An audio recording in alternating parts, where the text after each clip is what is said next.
Hello, everyone, and welcome back to D&D&D&D&D, campaign number 1, Under Locks and Keys. When we last left off, the party has won their first round of the Doomspell tournament, and round 2 is set to begin, with the roulette of changing tabletop rules spinning once more. The party is going up against one of the lower-ranked fighters, the Kappa crew, using the Unofficial RWBY Tabletop rules. The party has constructed custom weaponry, trained themselves in team-based tactics. The bulk of the party has unlocked their aura and their semblances.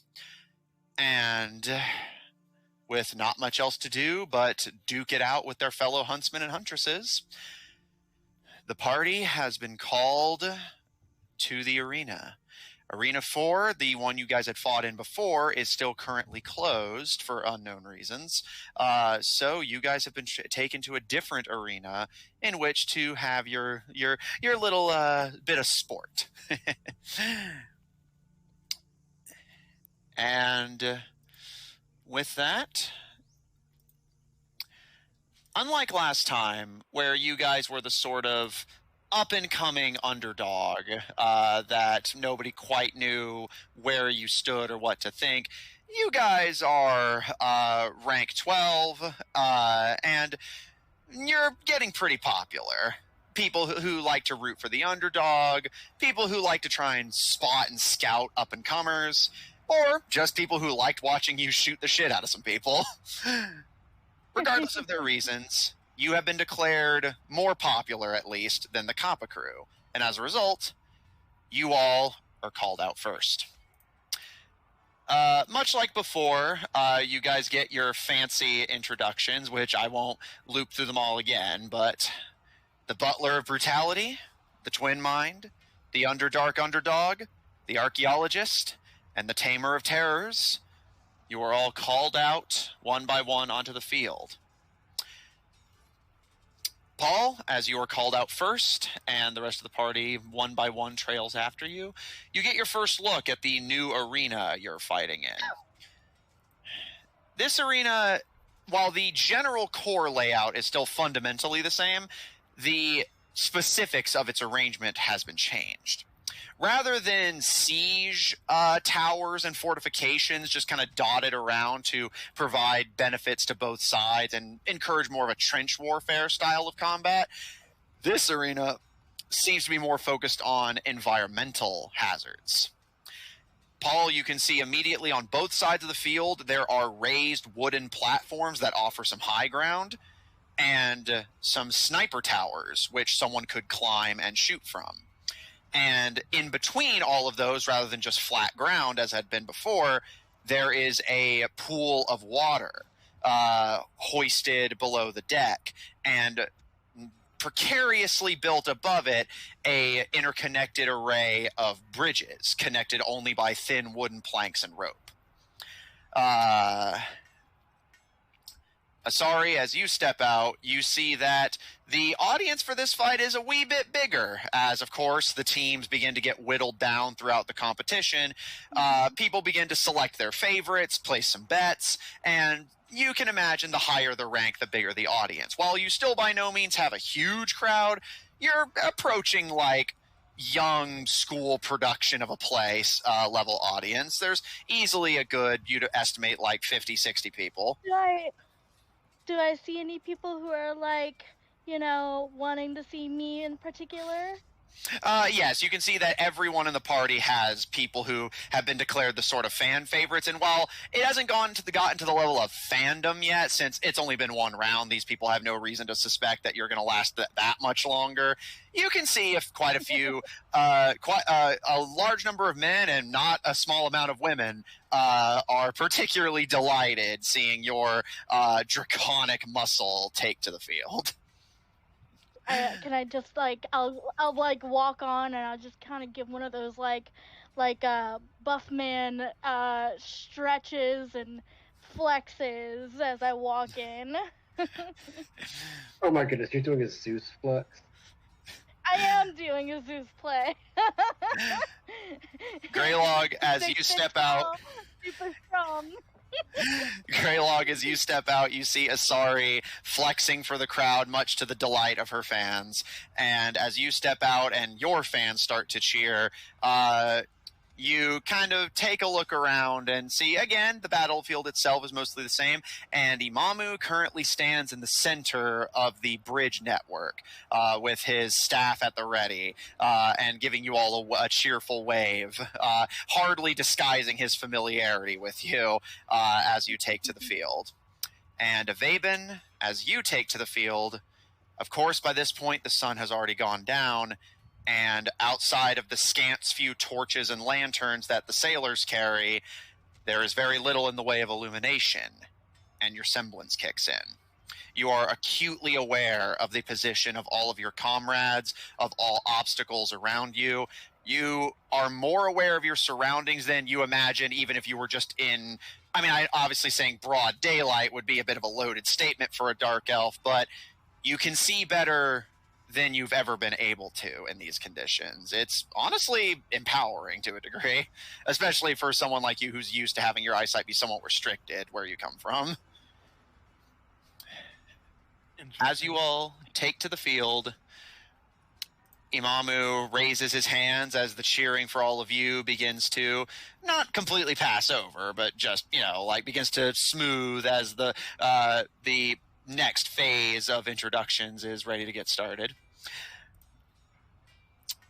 He turns with a grin to the opposite side of the field, and raising his claws into the air, the audience begins to cheer and shriek once again as he gives the introduction to your opponents.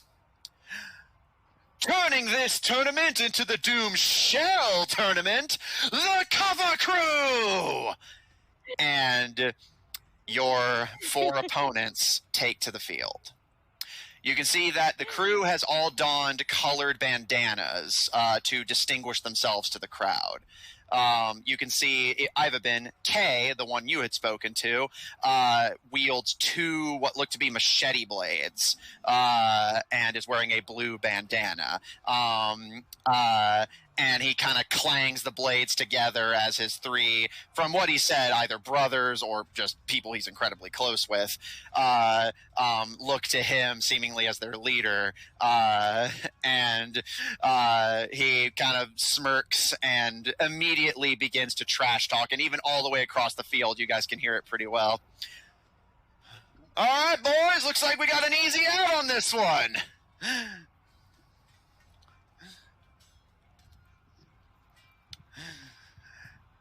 As he whirls his blades and Imamu begins to start crossing the bridge to get off the arena to a position where he can observe impartially and not be in the line of fire and bloodshed, he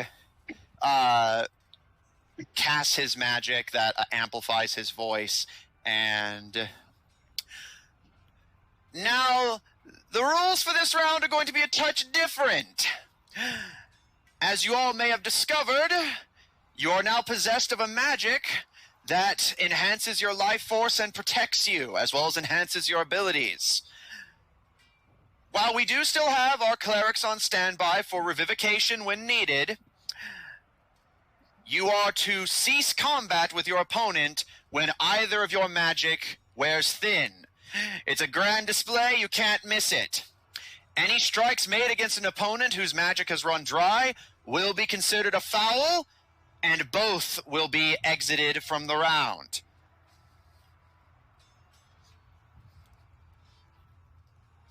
Okay, so no lethals.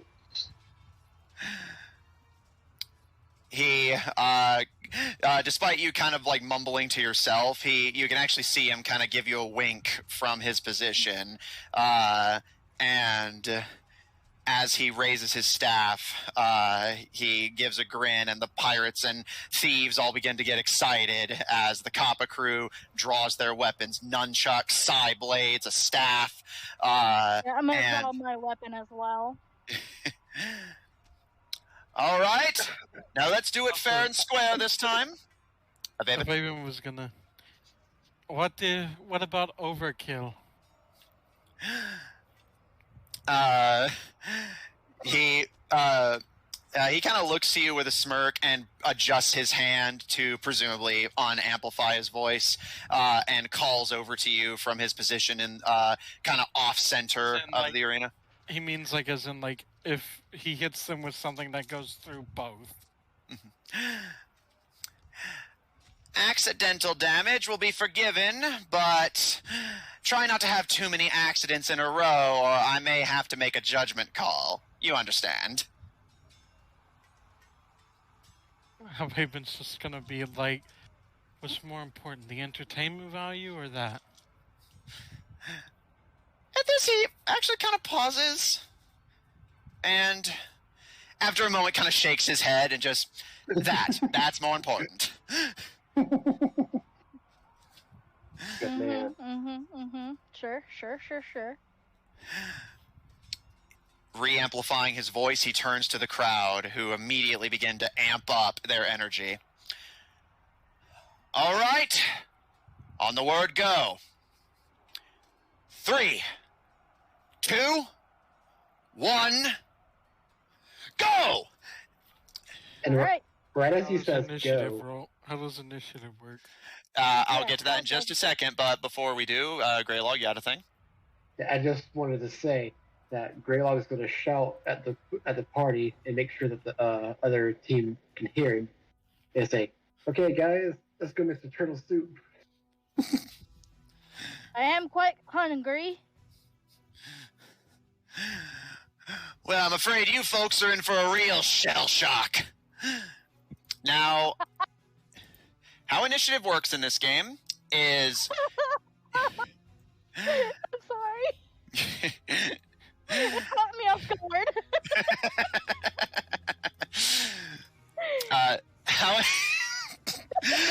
How initiative works... No, like, it's not even that I think it's that funny. It's just that she found it that funny that's making me laugh. Okay. So how initiative works in this game is each of you are going to choose, do you want to try and make the first strike or respond to their strike and essentially counter it. And based on what you choose, your roll will be slightly different.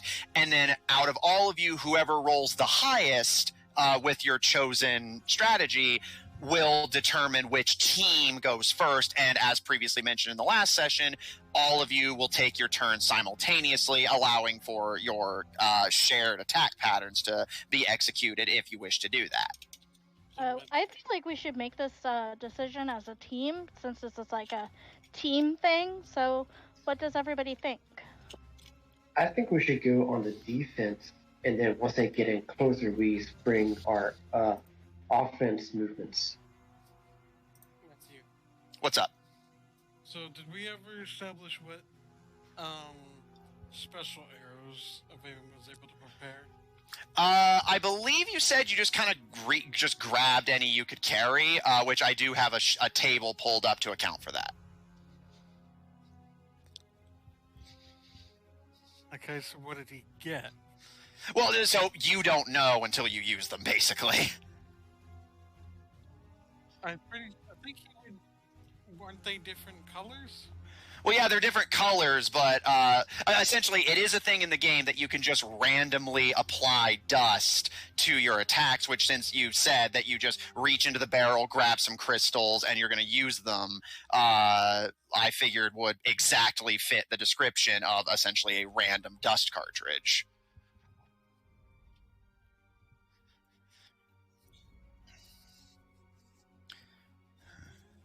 I kind of intended him to grab a bunch and then kind of sort them and then attach them so he knows at least what colors he has. Okay, let me get to the table real quick and I'll tell you. Well, while that's happening, so basically you're either going to roll initiative, which is striking first, or react, which is reacting second, but trying to counter them before they attack. So basically, just everyone tell me which one you want to roll, and I will ask you to make the appropriate. Could we, in a sense, do both? Like no. We let hear me out. We let them attack, we react and block it, and then we attack back. That's already a thing you can do in the game. It's not like a special tactic you have to call. So you want to act defensively. Correct. I'd like to go on the defense first. Okay, so you're gonna roll react, Paul.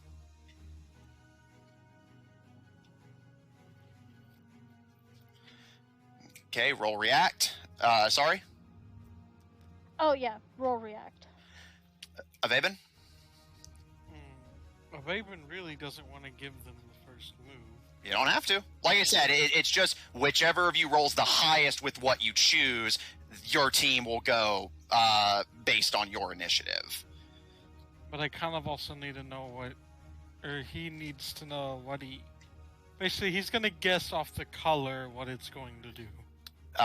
Okay, so the colors you have available are red, yellow, blue, black, and white. And since you did a little bit of practice, I'll throw you a bone. Red is fire, yellow is lightning, blue is ice, black is darkness, and white is light. Okay. Avaven kind of wants to try and hit them early and then try to basically... All right, so you'll be rolling... Try to get them on the back foot and then keep them that way until the end. All right, so you're going to roll initiative. Everyone else is going to roll reaction. Everyone roll me 2 d10s. And as per the norm, try to keep both of your results at least vaguely at the ready, although I will accept it if you just want to add them up and tell me what you got. Roll 2 d10s, and I'll, on my end, do the relevant math based on what you chose. All right, Paul?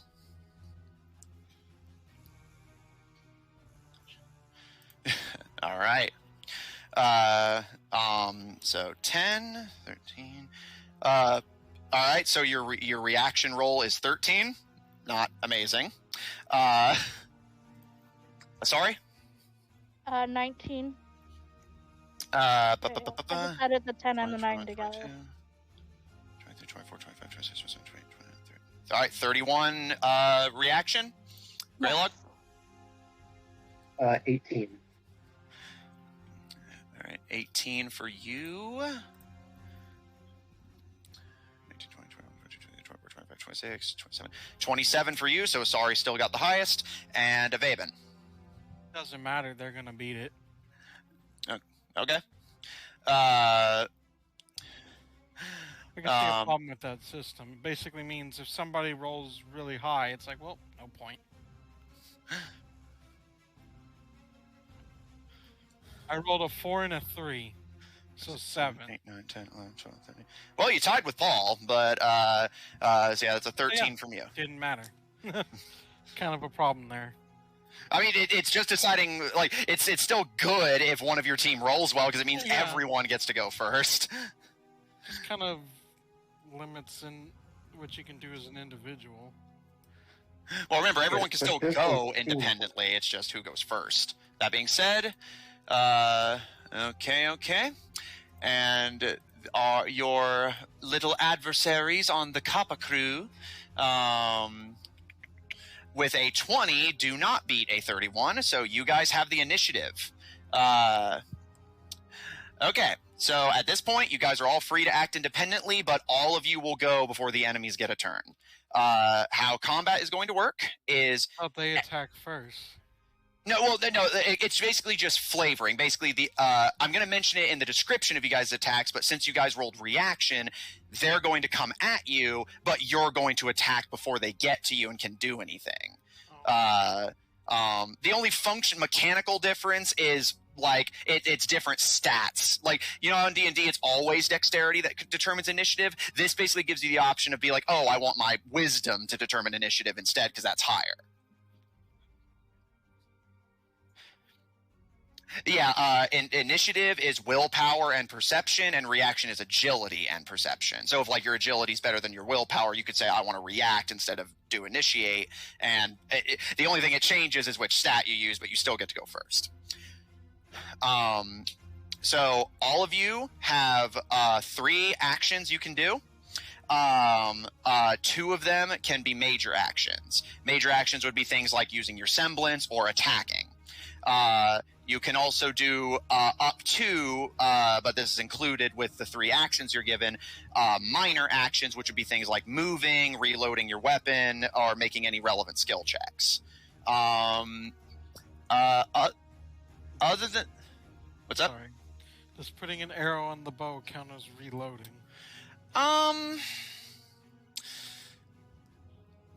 I'm gonna say because it's a one-shot weapon that doesn't explicitly need to be reloaded in the traditional sense, I'm gonna rule no. Plus, reloading in the game doesn't necessarily go based on your clip anyway. It's based on your stats. Because, again, it's RWBY, so everyone has as much ammo as they need. So you don't really have to worry about reloading, like, realistically anyway. It's just at what point does the show decide you need to reload for writing reasons? Think of it that way. So I think Texan Showdown, tons of ammo, unrealistic, but yeah. So, for instance, Avaben, in your case, you can fire 7 arrows before you need to quote-unquote reload. Okay. So, yeah, that's the sort of, nitty-gritty of how combat works. But this is RWBY. Feel free to get creative, and I have the rules pulled up for anything that might be needed. You're on the clock. So, with that Isn't said... that how it works? Isn't that how it works? You're on the clock during your turn? No, that was just in first edition. That doesn't apply in RWBY. Oh, okay. So yeah, you're good. So you guys all go as a team. So what do you guys want to do? I want to throw my my boomerang into the air and let Ivaben shoot it to create the difficult terrain idea. Okay. Avaben, are you willing to expend one of your attacks to do that team attack? Terrain. I'm just gonna throw it. I'm just throw it above him. Oh, okay. Okay, let's see here. Didn't all of them have a melee weapon? Yeah, none of them seem to have a ranged weapon, at least one that's obvious. Remember that this is RWBY, so they could have weapons that turn into guns, but as far as you can see, none of them have an obvious ranged weapon. At least. Okay. Yeah. Yeah, I just want to shoot it. I just want to go let it go over the entire thing, and then I will use my other action to call it back to me. So just a full-on loop-de-loop. Okay. Just did damage. And it's that it fires because her boomerang's an ice thing. It fires ice down, which I would I would allow that to, especially since there's water here. I would allow that to rule that it freezes the water and turns that into difficult terrain. So yeah, I'll allow that. Hey, Arrow ricochet off. Still hit. Let me actually check. I'll say if the enemies are in range, I'll allow that. Yeah, if anybody's in range, let them get bonked on the head. I don't care. But as long as I'm able to call it back at the end of the day, we're good. Since they all seem to have melee weapons and we're doing a reaction thing, we'll just say we attack them when they get, at the midway point, basically, on that bridge and stuff. I'd allow that. Well, And maybe we'd like to use a fire arrow. Hopefully it explodes. Okay. You don't want to do the difficult thing? Oh, no, he wants to hit them. Okay. Okay, so Greg can help me. Alright, so Greylog will help execute the ice move. Avaben, you're going to try and shoot them when they get close? Yeah, I guess I'll need to do that before the ice, so he doesn't destroy the ice. Well, I was actually going to say, if you want to do the ice attack, because it's the impact against the monocrystal that creates the ice cascade.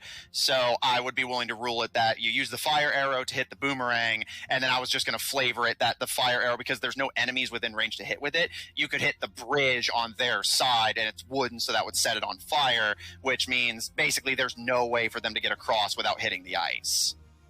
To hit them.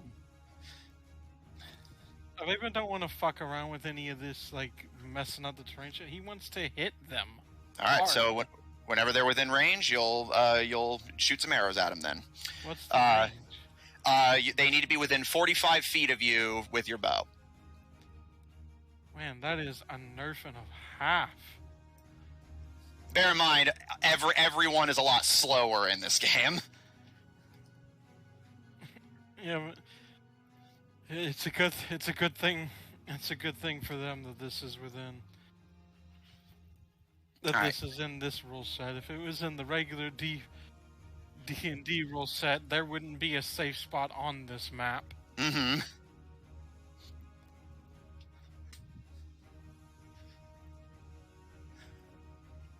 That's basically a raised platform. So yeah, in theory, you could duck behind that as cover. Anyway, all right. So Greylog and Asari are doing cover. There'd be no safe place for them. So Greylog and Asari are doing the ice combo. Avaven's gonna, whenever enemies get into range, shoot at them. Paul, what are you doing?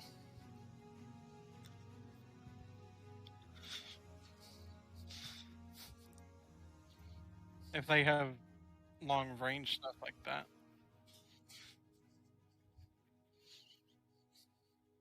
Well, I'm just wanting to keep them at How bay. much movement do we get? Make it harder for them to get to us. Everyone can move 15 feet with a regular movement, or essentially the equivalent of dashing to move 30 feet. What does that use up? Dashing? It is a minor action to move 15 feet. So essentially you could attack twice and then move, or you could move up to 3 times. So your maximum movement speed, period, is 45 feet, but that would use up your entire turn.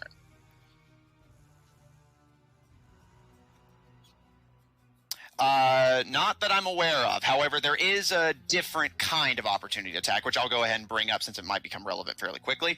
Basically, when an enemy attacks you, rather than just a simple you either hit or don't hit or crit, it's actually a little more intricate. Basically, if you hit someone and essentially, like, let's say you get like double their AC or something, you can effectively cause special effects of your choice based on how much you devastated their AC. But that works in reverse too. If the enemies try to attack you and do really, really badly, you can not only dodge the attack, you can do something like, for instance, counterattack without taking up any of your attacks. So that's essentially the new version of an opportunity attack. It's not whenever they move out of your range, it's whenever they basically utterly fail at attacking you. Okay. And I'm wanting to use one of my special arrows, by the way. Okay. All right, but yeah, so Paul, what are you doing?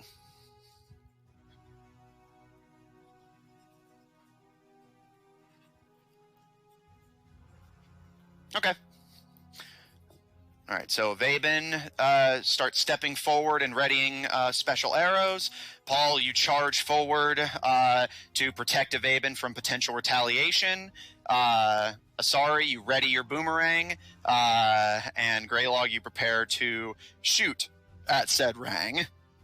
Yeah, I'm going to be shooting about 2 arrows, both poison arrows. Okay. Both of you will need to move. Can I say something funny? Go for He it. doesn't have anything within 45 feet of him. Well, they're doing the She's gonna whole bring ice out thing to her make difficult boomerang. terrain. So she's gonna bring out her boomerang and look at the audience and say, "I think it's time that I give them the old Sally."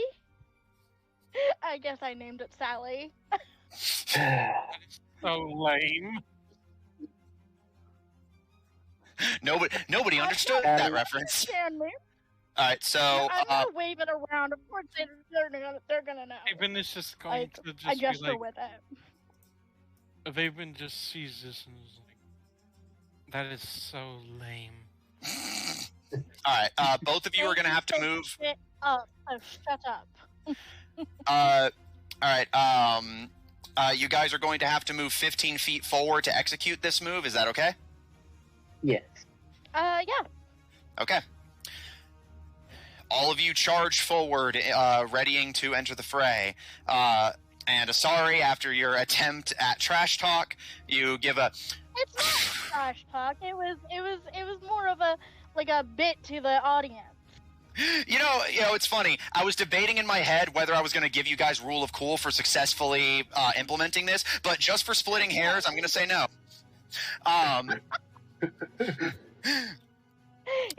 Don't split hairs with the DM. Damn right. Sorry. All right. You apologize. Does that mean real cool? No. Yeah, you apologize. It does not. I'm sorry. Okay. It is Rule of Good, but not Rule of Cool. All right, and Greylog, you said you're using a special arrow. Which one? I'm using my poison arrow. Okay. Sorry, you throw your boomerang into the fray. And Greylog, you aim your arrow and impacting the arrow off of the crystal, ice sprays down into the water.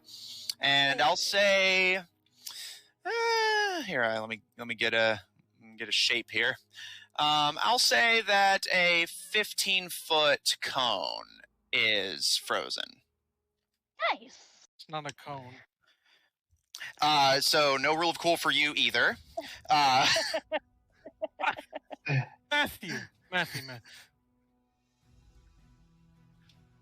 Can you tell me what a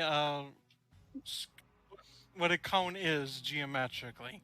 As soon as Roll20 gives me the ability to make cones, then sure. Well, you could have just said it doesn't give you that ability. Well, yeah, but you also could have not been a dick about it. So there would have a lot of woulda, coulda, shoulda, huh? No, it doesn't have that. He literally just roasted me for being a dick. Come on. You didn't fucking do anything. I pointed out correctly that it's not a. You were freaking splitting hairs over the definition of trash talk. What the fuck are you doing, bro? That's not a cone. Oh, That is not a cone. So we're doing great on this whole teamwork thing. Trying, All right. Matthew. Trying. All right. Two of you used one of your actions. Do not believe there's no one within range. So unless either of you wants to use your semblance, I believe that's okay. What are you gonna do? I'm just gonna as I say, here's a taste of old Sally. I'll just kind of think about how cool I think I am. All right, noted. In that very moment, I feel very cool. All right. It is now the enemy's go. I was gonna say, can we hold actions? Is that a Um, thing? I don't know if it's a thing for sure, but I'll allow it. What do you want to do?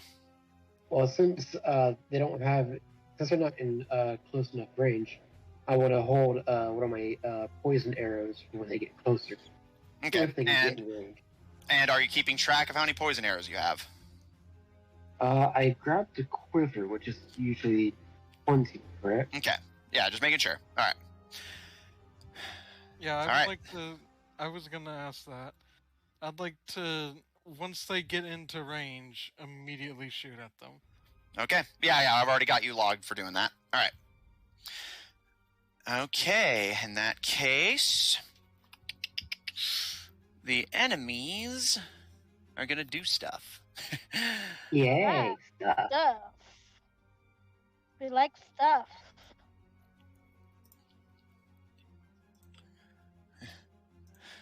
With a minor action of movement, they are going to start moving.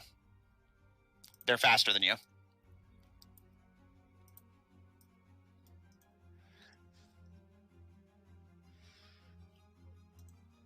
Yeah. No, that makes sense. Turtles are actually pretty fast. When the mood strikes them. Have you ever seen a turtle run? It is hilarious. Oh no, it's pretty funny.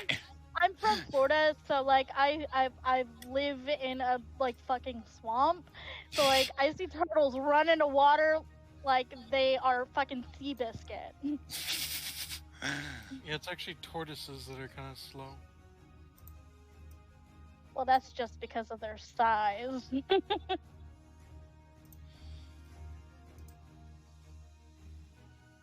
Yeah, it is. Only the cone is ice.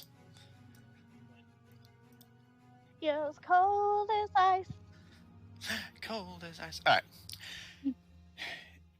You guys watch as the one in the blue, which again, Avaben, you recognize as being Kay, the one you had spoken to, nods to his brothers, and almost as if on unspoken instinct, they all dart in different directions. You watch as one begins making his way around one of the flanks, and the other on the opposite end begins to do the same. And as Kay himself runs onto the bridge, as the freezing effect begins to take hold, and even freezing some of the wood planks. And Paul, up at the front, you watch as the one next to him in the orange bandana wielding a pair of nunchucks runs, and you expect him to dive into the water, perhaps taking advantage of his natural proclivity for being able to swim, but you watch as a pair of angel-like wings sprout from his back, and he takes to the air. What? He can fly. He has a flight semblance. He Ooh. can fly! He can fly! He can fly! And I'll fly? What? I'm having thoughts now. You can try. That would Yeah. be so fun. It's up to you. He did say that there was a raised platform. I'm just saying.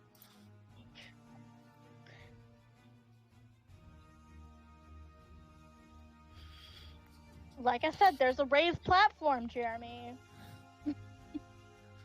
Take on the form of a flying beast. Go jump off a cliff, Jeremy. That's essentially what I'm telling you to do. Just jump off. Get your kid. Well, I mean, you could. There's a bridge you could jump off of. All right, while you debate what you're going to jump off of, they charge forward, but although their movements are surprisingly rapid and quick and coordinated, you get the impression that they're holding back a little bit. And they seem, whether they are aware of your range limitations or not, they seem to be wisely trying to avoid getting into the sort of middle distance with you. So they are going to end their turn there. Back around to you guys' go. Again, you guys can go in any order as long as everyone goes before they go. So who wants to go? Okay, where are these little guys? Okay. There's one coming around your left that's 70 feet from you, one coming from your right that's also 70 feet from you, coming across the bridge 60 feet, and 70 feet straight forward in the air. How far can I throw my little thingamajigger? Your boomerang has a range of, have this written down, 15 feet. 15 feet! 15 feet. Show me where 15 feet is, please, Austin. My eyes are failing me. Okay, so over there. That is wonderful. Can I walk forward? Yeah, that's a minor action. Okay. Yeah, you can move 15 feet with a minor action. So, Alright, so I'll go ahead and go 15 feet. where are you heading towards? Over. Bridges, flanks? I'll flank Paul. Okay. All right, What step. turn passes in these turns? They don't. I don't believe they specify, so I'm just assuming the typical D&D 6. Austin, can you show me 15 feet again? Yeah, you can get Okay. just to the tip of your little ice puddle. These guys are pretty fast, so can I prepare to throw my boomerang for when he gets closer? Sure. All right, so I'm gonna prepare to throw my boomerang. Now, do I have another action? You can with a major action either attack or use your semblance. But if you do anything else, you will not be able to attack. Okay, so I guess what I'm asking is, can I throw my boomerang and then could I try to cast a spell? No. And even if that was an option, you don't have spells. Okay. I don't know. I was like thinking that maybe my semblance could like give you guidance or something. I'm used It to having cannot. spells. You can see the history of any object you Yeah, I touch. can see the history. Okay, that's nice. I'm gonna. Paul, let me tell you the story of your chainmail to inspire you. Can I do that? It's plate mail. True. So definitely not. Let's tell So you that's- about your new shield. All right. That's So- what I'll do, and then I'll say to Paul, do you think that you can protect us all?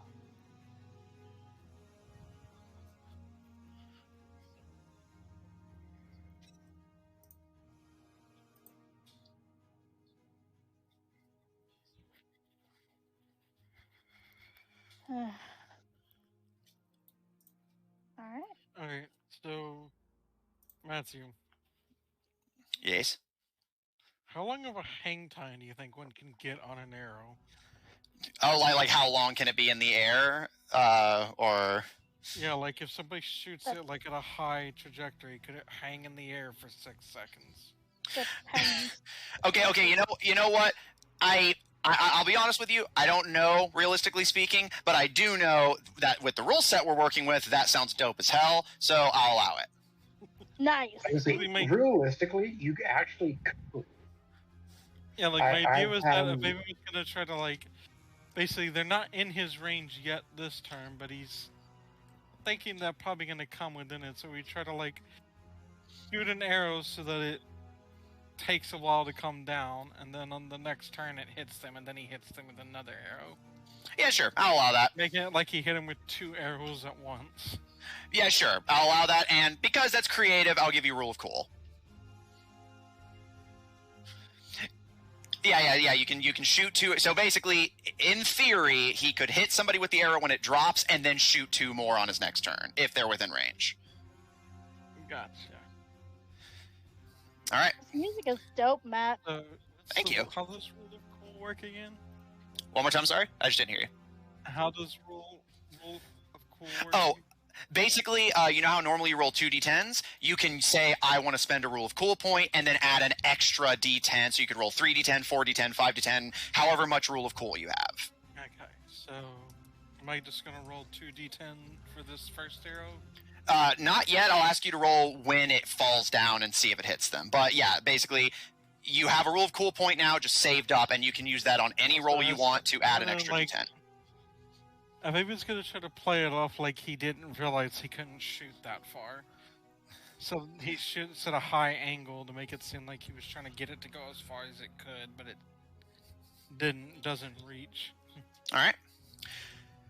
So pulling Just try back. and just try to play a little trick. Okay. Your arrow flies into the air, and you can see the Kappa crew's eyes trail it briefly.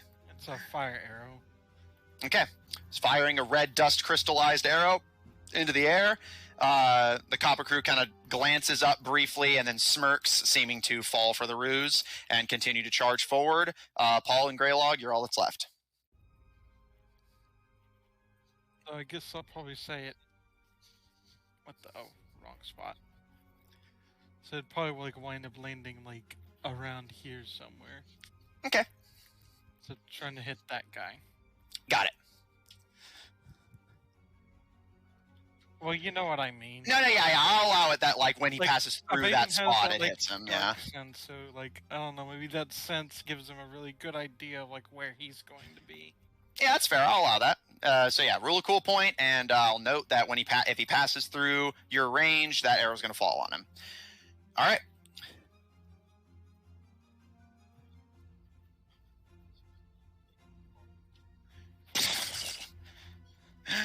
All right. Maybe it'll be a fire explosion and it'll do both.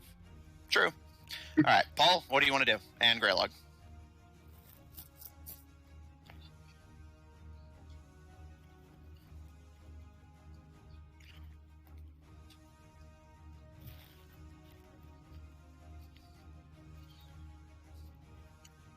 Okay.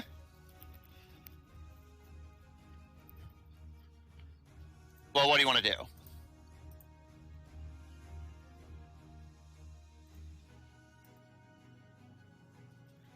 Yeah, you want to extend your thingy? Okay. Absolutely fine. Okay. I'm going to rule that takes up a capacity, but you can absolutely do that. All right. Sorry, you, Avaben, and Greylog watch as Paul steps forward, slams their shield into the ground, and it extends with the mechanics you guys had installed into it. And sorry, you are now behind the shield cover. Right. Does that count as an assist attack if they attack?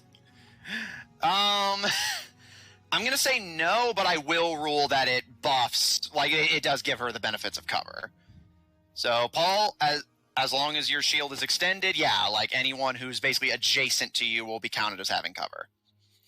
On my turn, when I know that he is going to be closer, could I like vault off of his shield and like kind of like jump really high and throw? Well, whenever it's your turn boomerang? again, sure. Yeah. Like, can I do that?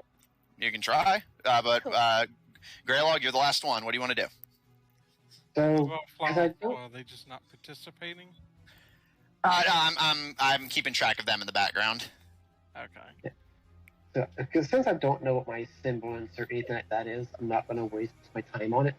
I want to use, so it's a minor, Movement is a minor action, yeah. Assuming that's what you want to do anyway. what if I would like to use multiple movements? How much does that work again? So you can do up to 3 minor actions in a turn. Okay, so I pretty much want to take my character and be on the right-hand side of Paul. On the right-hand side of Paul, okay? And then as I'm running, he's going to hold his actions, and when the turtles get closer, I want to take my sword with a crossbow effect and try to curve one of the arrows around his shield, so if he's behind full cover, and the arrow will curve around the shield and hit his target. Okay. So you'll have to be there to have enough movement left over to still take an attack action. Is that okay? Yeah, that is perfectly fine. All right. As you all ready your ranged weapon, Avaben knocking an arrow into the sky and readying for a basically one man, one arrow blotting out of the sun. It is now the Copper Crew's turn. Just keeping a quick tally. Okay. All right. This smart fella is going to head there. This smart fella is going to head there. How hesitant do Okay, they I seem see what about they're that doing. shield? As far as you can tell, not in the slightest. Interesting. What they're doing. And this guy...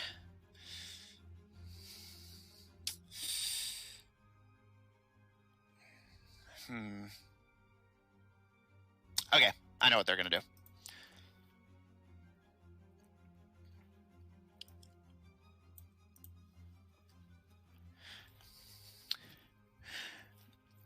You guys watch as the red and purple headbanded ones, armed with a staff and sais, begin closing in towards the sides of the pool. Still a bit of a distance from their comrades, but they seem to be maintaining a kind of cautious approach. And you watch as one of them, specifically Kay, the blue bandanaed one, holds out a hand and looking to the orange bandana one flying alongside him. Flying shish kebab! And he leaps over the water, and the flying one catches him. And as they lift into the air, avoiding the ice pitfall, the blue-haired one slings one of his swords at you, Paul. So rather than having the enemies roll, how things work here is you actually are basically rolling to try and dodge it. Just hang on, pulling up the relevant thingy. All right, so how do you want to go about avoiding this attack? You see a sword is flying at you and about to make contact.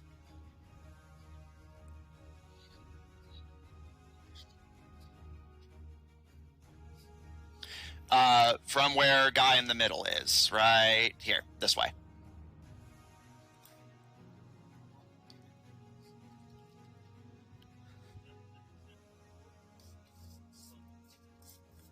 But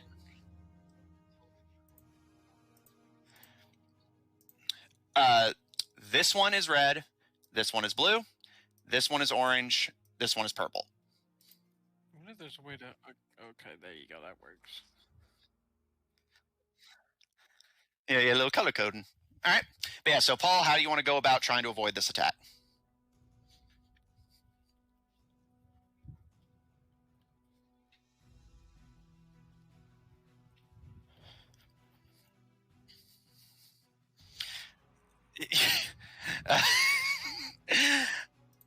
Okay, I'll roll for the other enemies while you're sorting that out.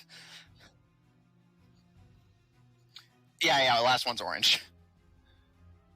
And what one threw the sword? Yeah, blue guy.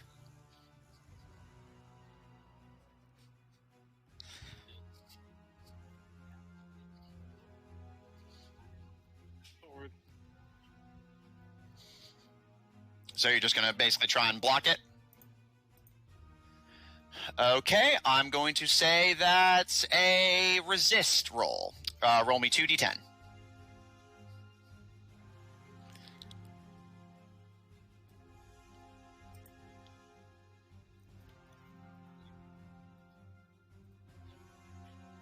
Yeah, 2d10s, please.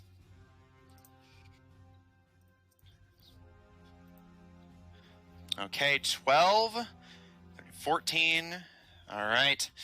That is sadly not enough. That sword is going to make contact. Now, because you chose resist as your defensive strategy, you can let this damage your aura, or you can take a guaranteed 1 point of damage, but it'll hit your health instead of your aura.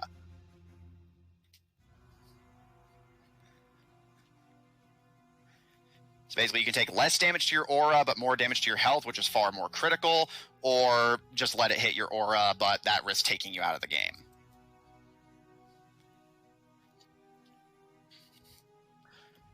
Okay. You take 1 point of damage as the sword makes contact. You are now at, just so you are at least aware of how many hit points you have, you now have 3 HP remaining.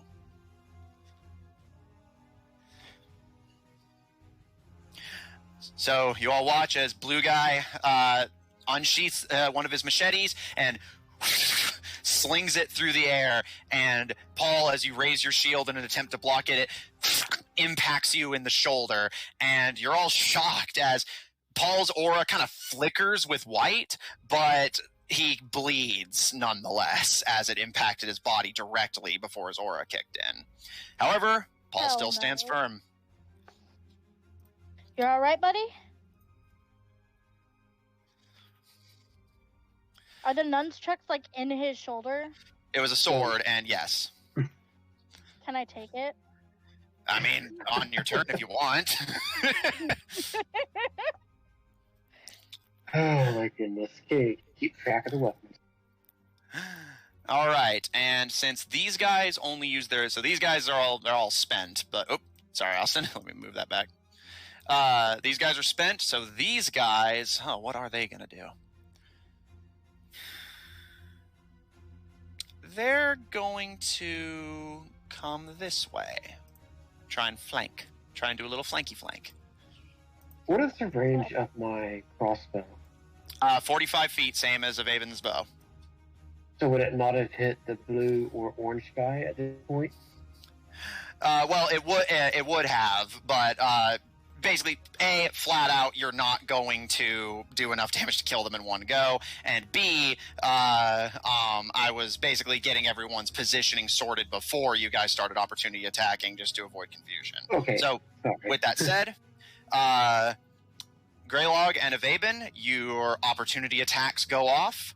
You can target. Avaben, you can target red or purple. Greylog, you can target anyone. They're not blocked. It's a raised platform, which while it does act as cover, remember they're made of wood, so they have those kind of support beams, so you can just barely see them through. It's going to be hard to hit, but you can hit them. Which one has the wing? One more time, sorry. Avaben? How sturdy are those towers? They look like a strong hit could knock them over.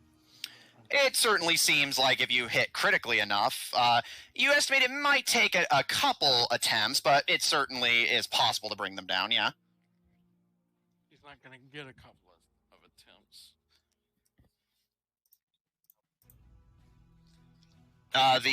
The platforms are about 10 feet off the ground at the top, and the sniper towers are 30.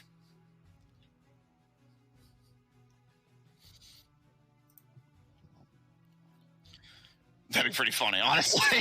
to be It's like there. Yeah. And Avaben, if it makes you feel better, remember, you can attack twice. Okay.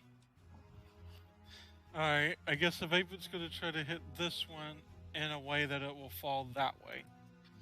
Okay. That's interesting. I'll give you props for creativity. Roll me 2d10. Still got the rule of cool for that queued up arrow. Mm-hmm.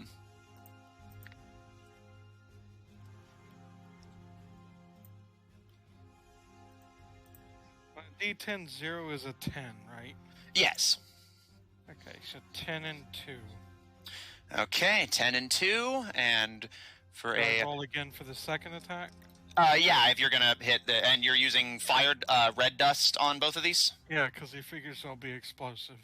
Okay. All right, yeah, go ahead and roll me 2d10 again. 20. Okay, so... 2 10s. With 2 10s, you actually got a crit. Nobody's gotten one yet, so I actually need to pull up what that does. But I will say you definitely bring the tower down, no question. All on the turtle. Yeah, I'm double checking real quick. I'll probably rule it that way, but I'm just double checking to see what happens. Does not look, yeah, it doesn't look like, other than the obvious, like you succeed because you're awesome. Oh yes, it does also generate Rule of Cool when you crit, so you now have 2 Rule of Cool saved up. Nice. All right. Avaben knocking 2 arrows. You see our little turtle friend making his way, and kind of struggling to get a bead on him directly. You just loose fire arrows into the base of the sniper tower, and as they take impact, there's like a almost half-second delay before they detonate into a fiery blast. And I'll say about that big of a blast. And the tower itself just consider that tower gone, as it is indeed going to fall towards the turtle, who, as they're charging forward, looks up at the wooden structure crumbling down over to them, and you, Vaben, you can just see them kind of glance to you, glance to the tower, and just, crap, before the tower makes impact. I love it. I'll just say, nice going, Iva! Hey, being nice, real cool. Vaven's gonna look at the guy on the other. Vaven's gonna look at the guy on the other side and be like, "So, do you want to join him?" Oh, please, after you.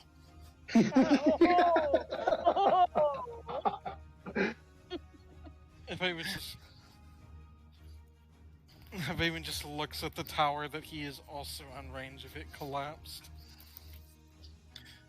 All right. Vaben, roll me 2d6. 2d6. Interesting.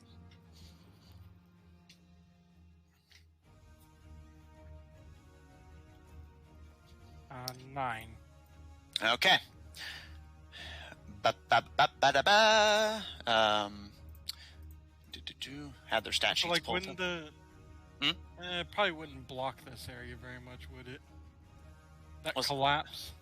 No, I would say it probably makes it difficult terrain, splinters and fire and whatnot, but yeah, it's not going to, completely stop them from going that way. All right. Hitting, who I will say, the team's bruiser. You get a solid hit on him for 9 damage to his aura.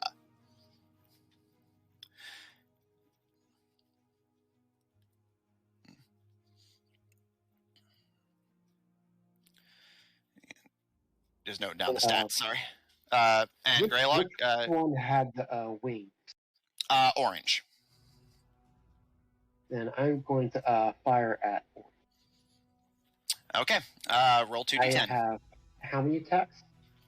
2 in a turn, since you only used 1 minor action for movement. So, yeah, you can attack twice. Yeah, I'm going to use both my attacks. All right, so roll 2d10.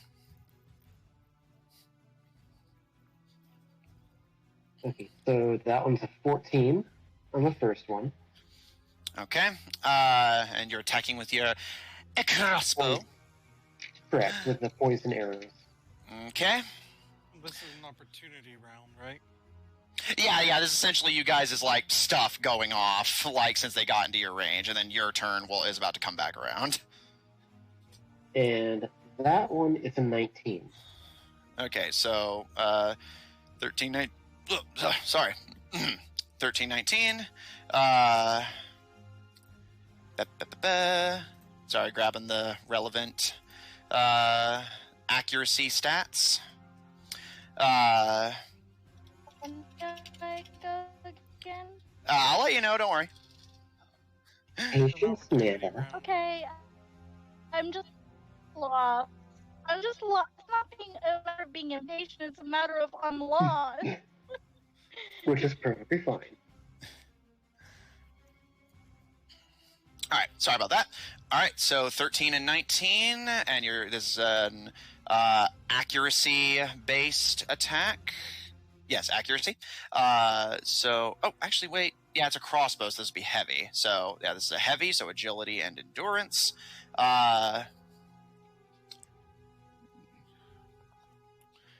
Okay, so 17 and 23. And you're targeting orange? Correct. Okay. So they can't do that. If you take them down, so you can't use their special ability again. First one misses, second one hits. Okay. Roll me 1d6.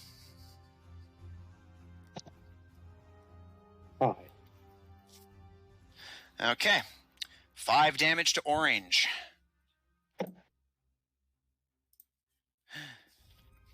All right. And 9 damage to red. Okay. All right, that is the end of the Coppa Cruise round. Opportunity attacks having gone off.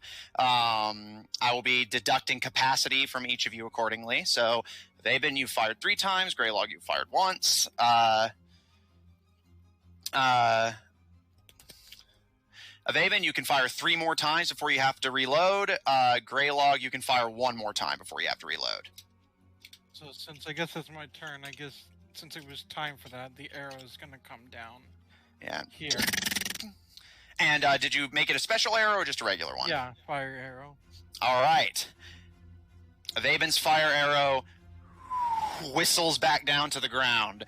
And while there was no target beneath it as you had intended, Vaben, you weren't counting on them having a coordinated team attack that repositioned them. It's hard to straight up dodge an explosion. What am I rolling?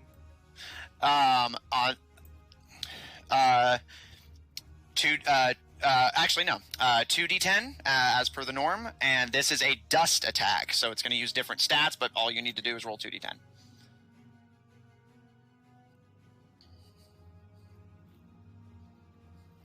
Uh, 5 and 6. Okay. 5 and 6. So 8, 9, 10, 11. Plus your discipline, which turns that into a.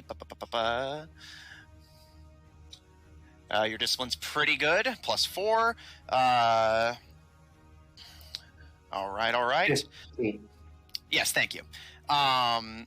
That is not enough to hit. However, you do destroy the bridge and melt the ice.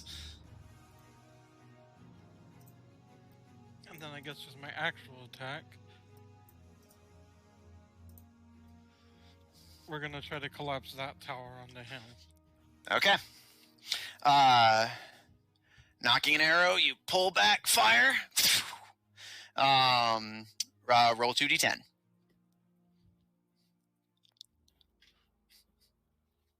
Okay, I'm going to take the option to roll an extra one.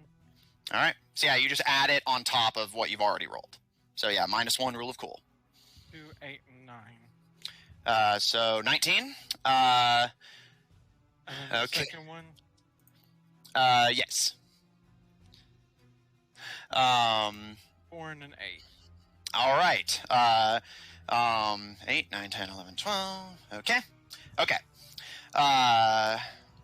And then because you're using your little bow, sorry. All right. So that uses up the last of your capacity as your arrows fly free. And red dust, I'm assuming. Yep. More explosions go off as this platform is completely consumed in flames. Does it collapse? Yes, but remember, this is more of a kind of rectangular upwards platform, so you can't, like, topple it towards someone. The other one was more of a tower. However, that does get rid of that, so he can't use it as cover anymore. I would have liked to have known that that was different. I mean, I did mention it was just higher ground and a platform and half the size of the tower earlier. Oh, that's a waste of a turn. Fantastic. We don't. It's alright, we didn't That's need it our company. anyway. It was an eyesore. All right. Paul, sorry, Greylog, what are you guys going to do? I mean, I could have used one arrow to do that. You can go first if you want, Austin.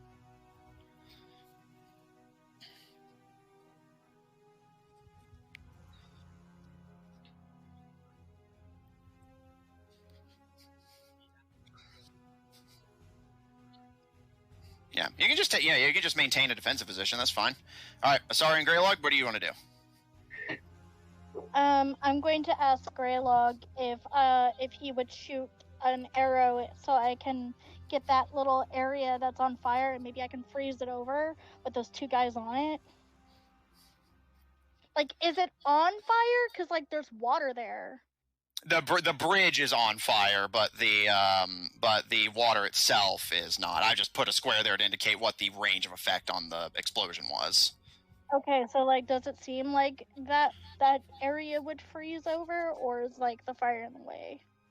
It's up to you. You can try. Greg? Yeah, I'll use my remaining shot on that, and then use my minor action to reload and then fire again. Okay. Sounds good. All right. So, aiming for what I would like to do with my boomerang is I would like it to go over their heads, but I want to do it in such a way that when I summon it back to me, it would like pop them up against the head. okay. So go behind them.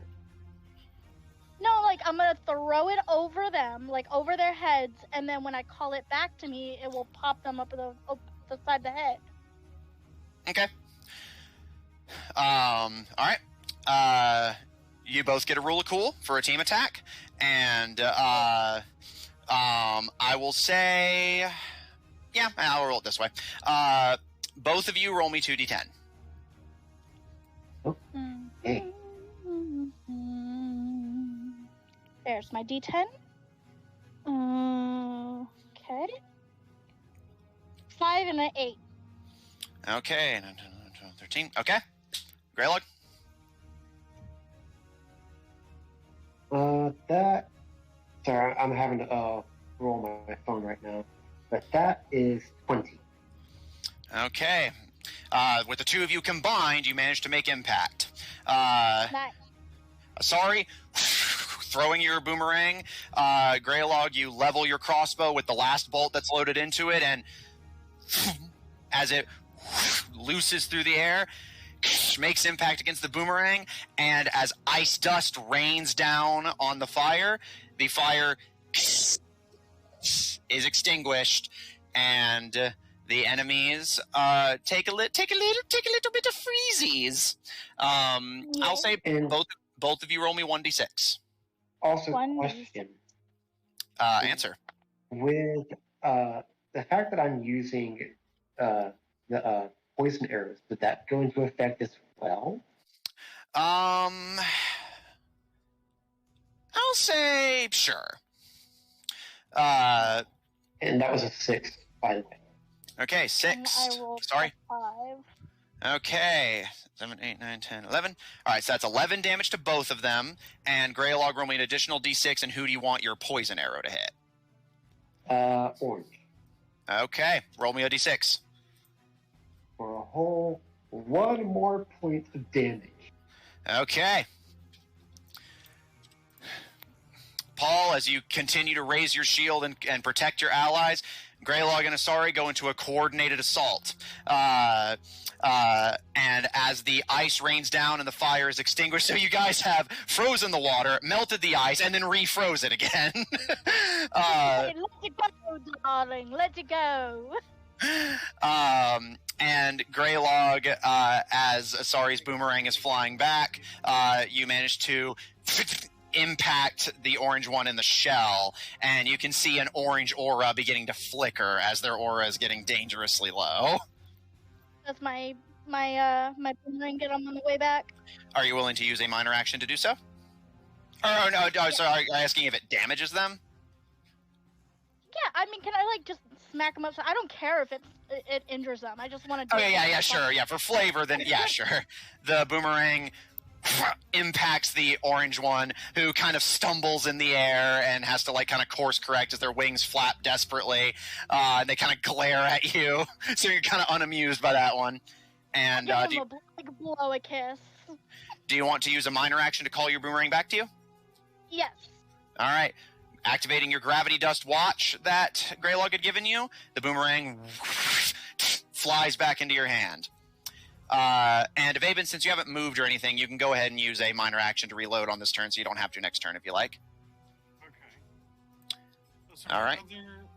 What other dust did I have? You have black, white, red, blue, and yellow. Blue is ice, yellow is lightning, red is fire, black is darkness, and white is light. With all that,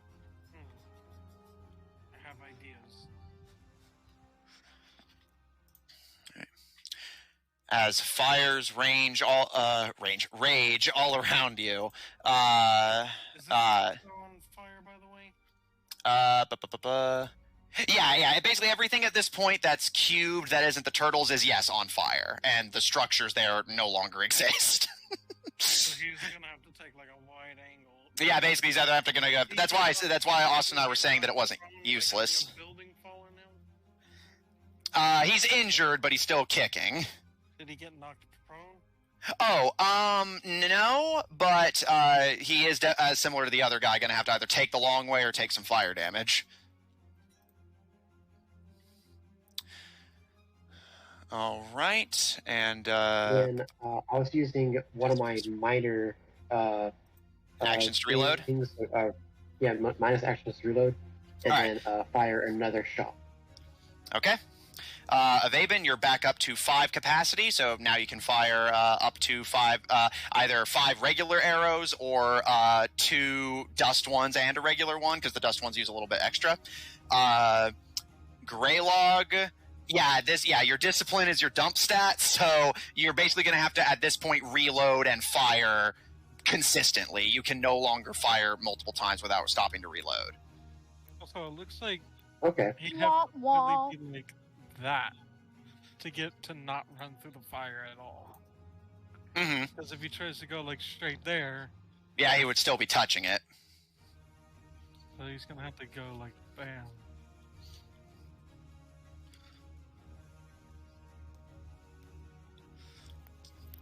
All right. So Greylog, if you're who are you shooting at? Orange again. All right. I want him down. All right, 2d10.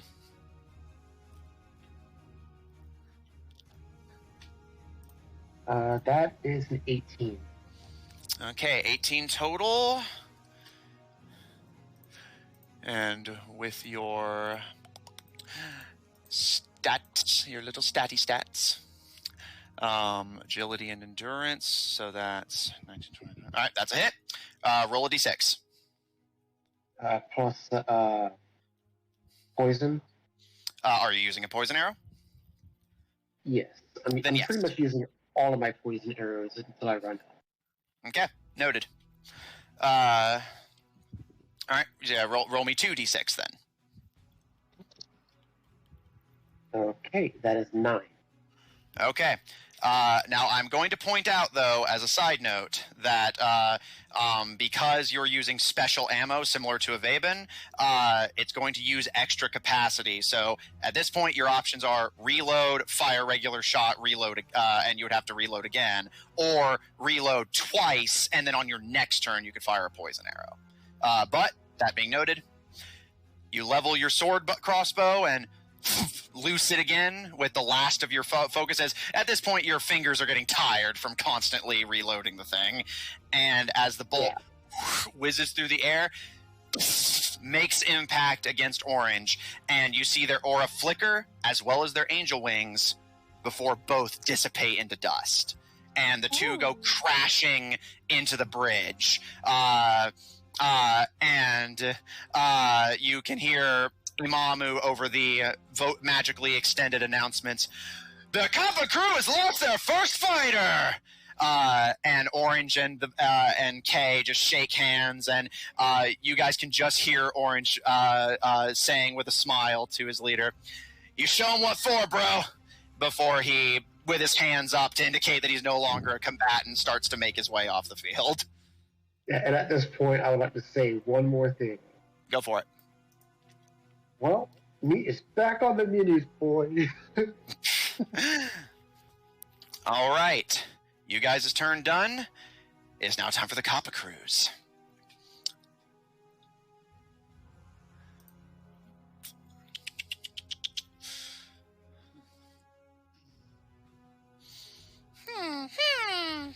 Deciding what they're going to do.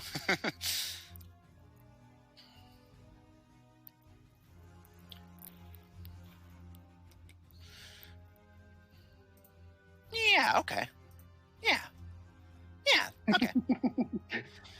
I don't like it. Going to the water.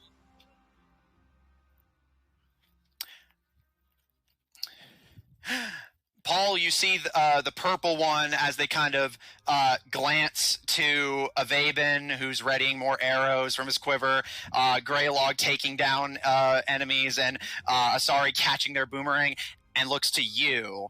And you can see them kind of crunching the numbers before... Hey, Suit!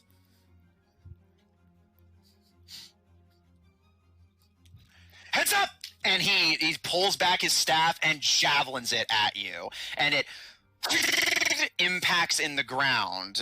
You're able to dodge out of the way of it. And you kind of look in confusion as it's not even pointed, so even if it had hit you, it at most would have been a minor annoyance before there's this kind of warbling from the staff, which magnetizes your armor to it. And you get lifted 15 feet into the air as the staff starts to extend telescopically. Sorry, Greylog, you no longer have the benefit of cover as Paul is lifted into the air. Ah, Paul, you didn't tell us that you could do that.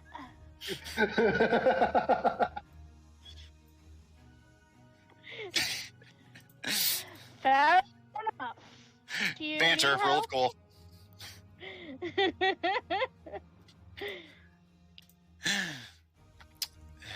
Let's see here.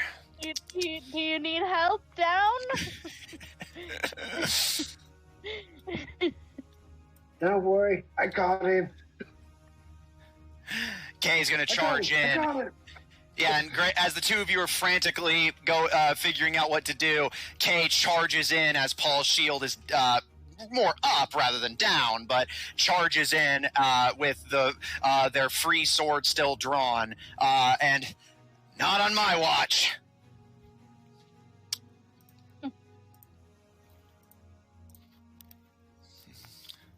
And he is going to...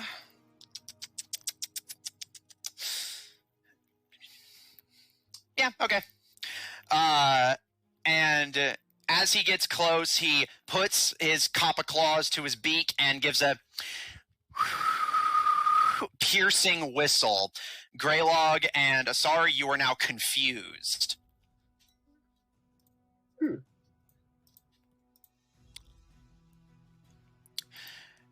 And he doesn't want to lose his one remaining sword, so he's going to hold off on actually attacking, but he has started to confuse you.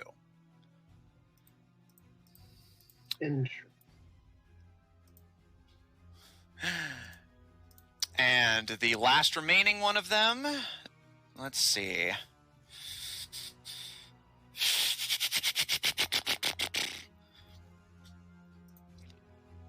Yeah.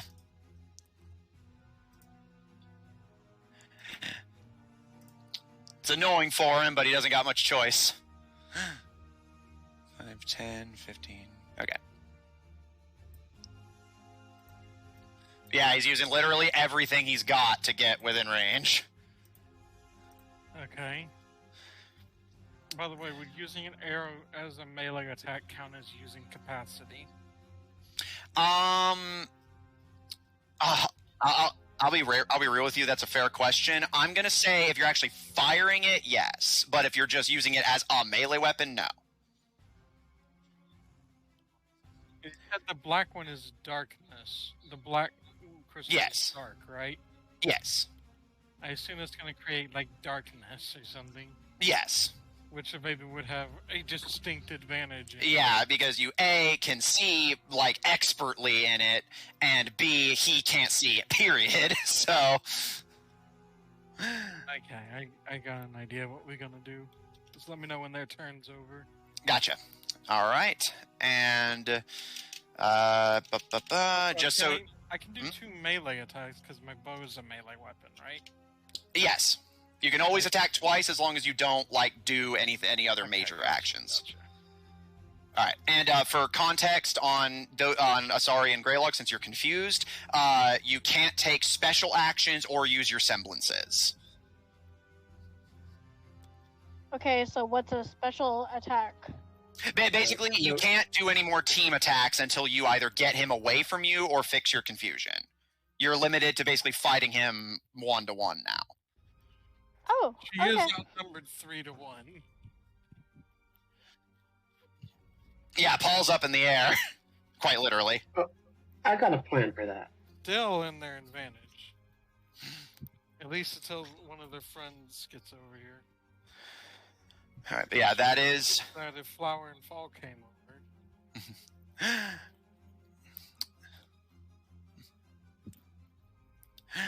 All right. That is the end of their turn. You guys are up. Okay, I know exactly what I want to do. I know exactly what I'm going to do. Okay. I want to. Oh, sorry. Yeah, okay. Well, Avaben, you first, since yours is, from the sounds of it, going to be the simplest.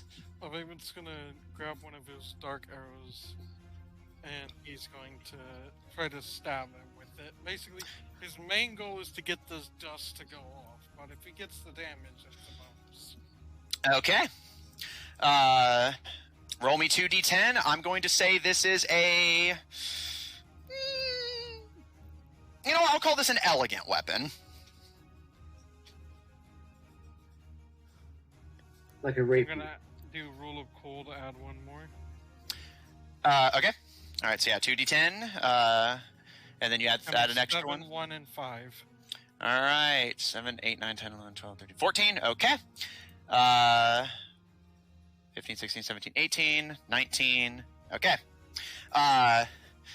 You go to lunge at him with your black dust crystal infused arrow, and they bring their sai around to parry it out of the way. However, as they do so, it does spark against the dust crystal. So while you do not damage him by stabbing him, the dust does still go off, and the area around you is blanketed in total darkness. As it starts to go dark around him. Yeah, go for it. Thing.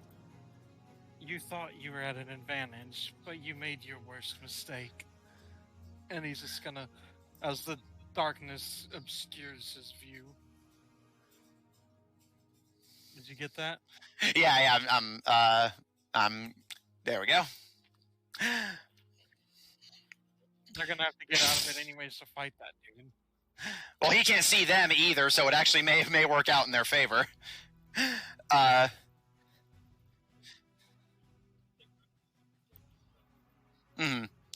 And Avaben, as you give your line and darkness consumes, you're still able to understand your surroundings perfectly. Again, you feel like you can see better than when you were in the moonlight, but you can distinctly... Still attack? You cannot attack with a minor action, however you can. Can I use the minor action to move and then still attack? Oh, I see, yes. Okay, so we're gonna move back and then come, so that way he basically can't just attack where he last saw me. Fair, okay. So, Alright, so retreating a bit. And then getting right over here in his side. And then we're going to use our bow's melee option. Okay. Roll me 2d10, and because this is a two-hander, this is an aggressive attack.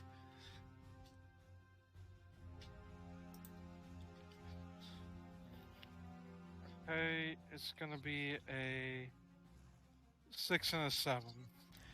6, 7, 8, 9, 10, 11, 12, 13, 14, 15, 16, 17. Okay. And for have a reduced chance because he can't. No, I was gonna say I'm gonna throw you a bone, and since your semblance is giving you an advantage here, I'll tell you what. Roll me another d10. I'll throw you a bone. 6. All right, that actually does get you over his AC.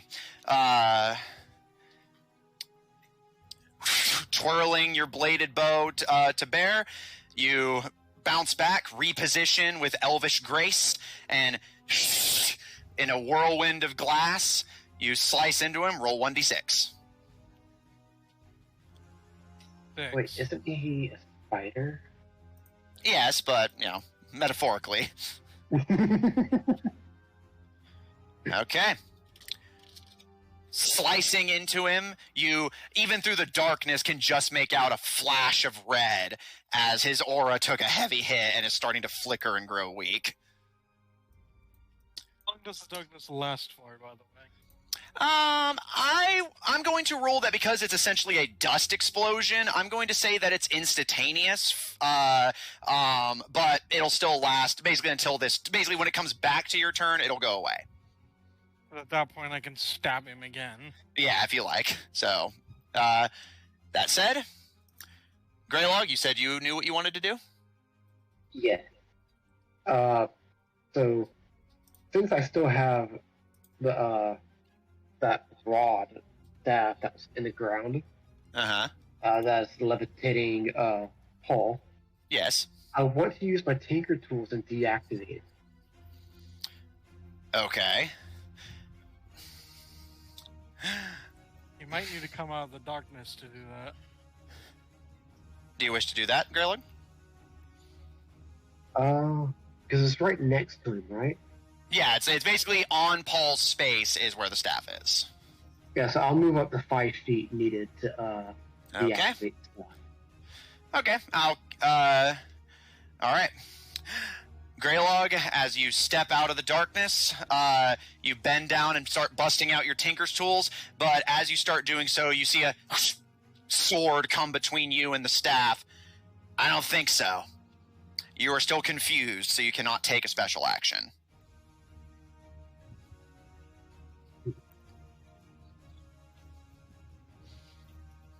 Then in that case, Just gonna have to wail on him. I have another attack, right?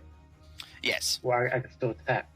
Yeah, you haven't consumed the action. It's basically you just can't perform, like, complicated maneuvers. Then I'm going to take my sword that I crafted, and I'm going to smack him with it. Okay. Is your sword a one-hander or two-hander? It is a one-hit. Think of Okay. it almost like it's like a longsword almost, but with the finesse of a rapier. Okay, so like kind of a bastard sword. I'll say this is an elegant strike. Roll 2d10.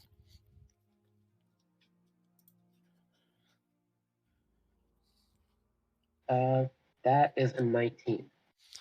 All right, that'll do. That'll hit. Roll 1d6. For 5 damage. Okay, nice. Then can I use my other attack on him as well? Go for it. 2d10.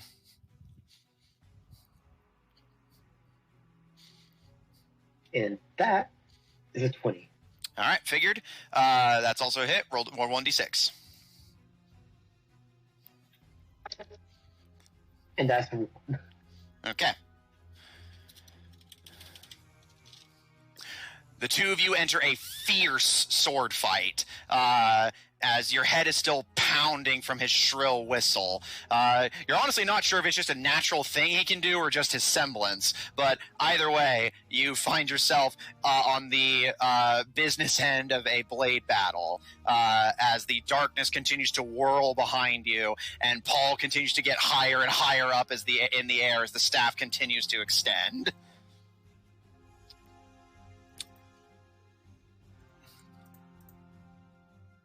You very much can. What would you like to do, my friend? Yes. You know what? Rule of cool, because that's hilarious. Go for it. Just dropping your shield on him. I just imagine he's in like this like intense sword fight that just out of nowhere. Bang! Bam!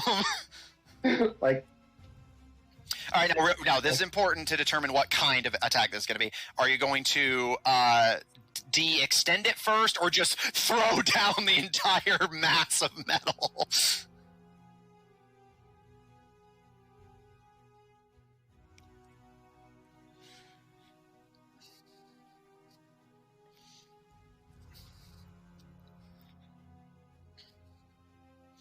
All right, I'll call this a heavy attack then. Roll 2d10. wait, is this going to hit me It too? is even. Is he fucking like Captain America-ing this shit? His stats are actually pretty fucking good for this. He gets a +10 to this.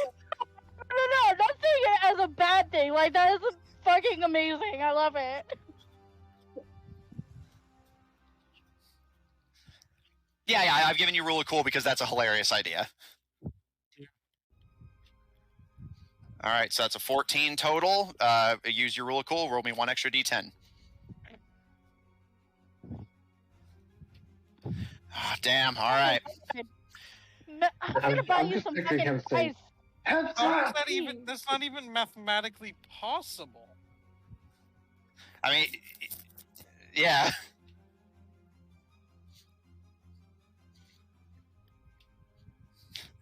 All right. You said you rolled a 2, as in that was the total.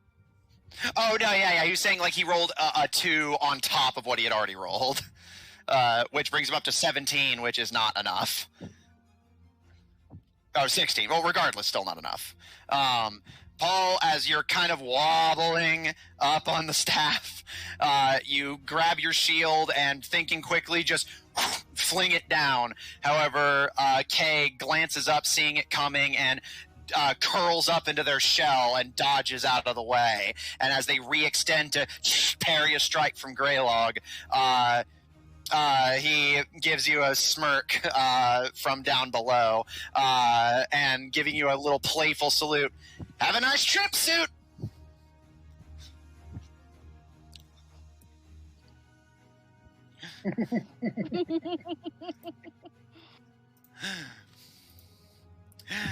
All right. Sorry, you're the last one.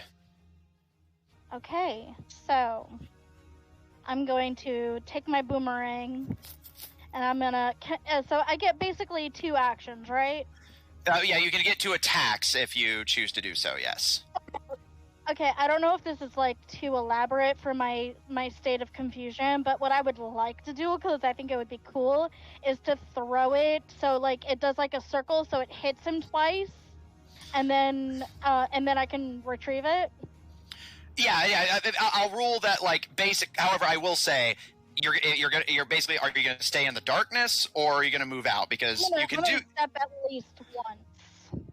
So you won't be able to retrieve it this turn. However, you can do the other things you wanted to do. 3 minor actions. Yeah. Well, no, you get 3 minor actions in total, assuming you don't take any major ones. But she's taking major ones to attack twice.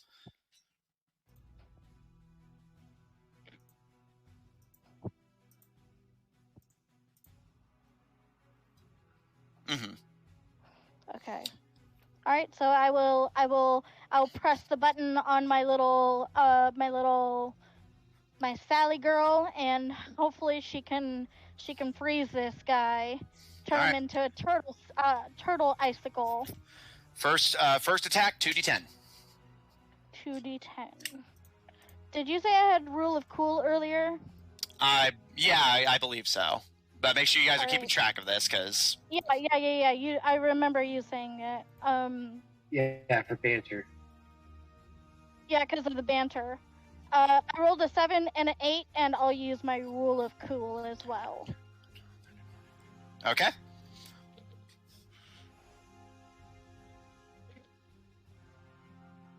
Or she gets to roll another D10. I get another D10, right?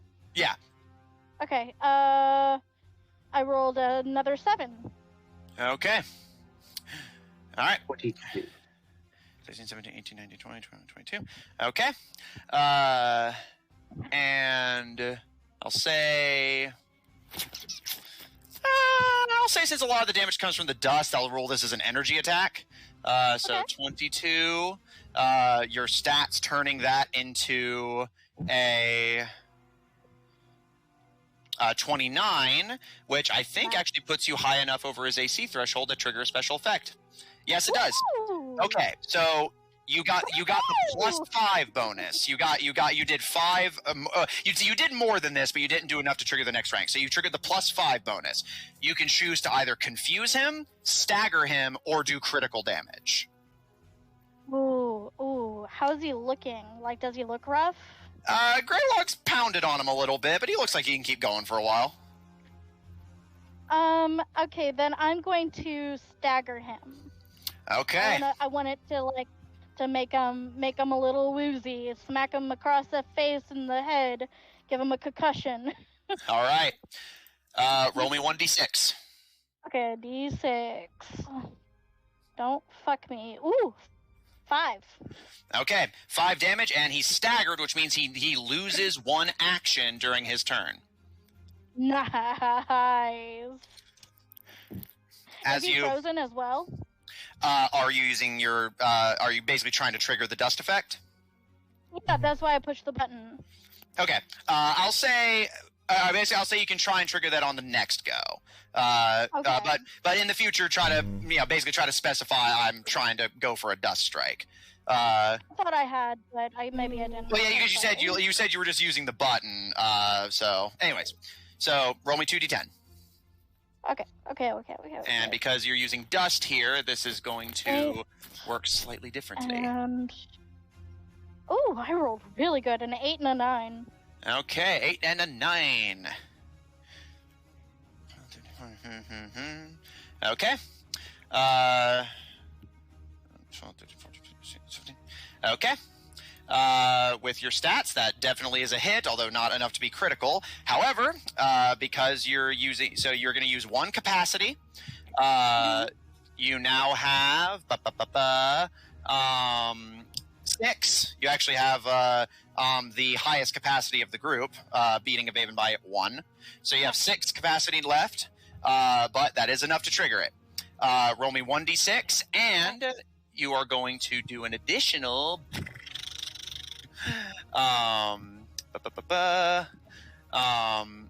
triggering your dust. All right, so do you want you can actually pick here. Do you want it to actually freeze him or just do extra damage from the frost?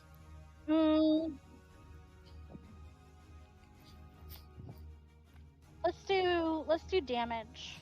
Okay, so roll me 1d6 or 2d6 for the freeziness and the actual blunt impact. All right, a 6 and a 4. 6, 7, 8, 9, 10. Okay. Do you still need the 2 separate rolls? Yes, actually, because different stats play into it. Oh, okay. Asari, as you step out of the darkness, you see Greylog currently in a locked, fierce melee with Kay. Drawing back your boomerang, you fling it, and it sails, clanging off of his head, and he kind of stumbles back, like clearly concussed and woozy, as his aura starts to flicker a dark blue, and as it circles back around, it impacts the back of his head, shattering into ice. And Greylog, he gives you that kind of dopey, like, stunned grin as his aura fizzles, and he passes out. The Kava crew is down half their members. Can they pull an underdog victory, or is this going to be another clean sweep from the Divine Five? And the audience is starting to go fucking apeshit. Alright, can I say something? Yeah, target's free action, go nuts. Okay, so I'm gonna push my button to summon my weapon back to me, and I'm going to say, "Oh, this is easy." And then like as I push my button, I'm gonna like pretend to shoot a gun at the audience and give a wink. All right. Do they react? Sally goes up. Turtle goes down. And yes, the crowd is loving the fan service. As you guys' turn comes to an end, the cloud of darkness Avaven created fizzles away. However, I'm going to keep that in the GM layer because I feel like I'm going to need it pretty shortly. I thought you said it goes until our next turn. No, he said... No, I was saying at the start of your next turn it'll go away, but you said that was fine since you can just stab him again anyway. Yeah. Yeah, but it's the enemy's turn. No, it's our... I'm assuming it's our turn, right? So... No, it's the turtle's turn. What? We just went. Oh yeah, so it is, yes. I got so fucking off kilter from you guys like doing that whole reaction shenanigans at the start that I actually got thrown off. All right, sorry about that. Thank you for reminding me. Rule of cool for being nice. Yeah, if we're gonna win, we're gonna do it nice and fair this time. Paul, Nice. the staff continues to extend, and you are now 30 feet in the air. Well, I might.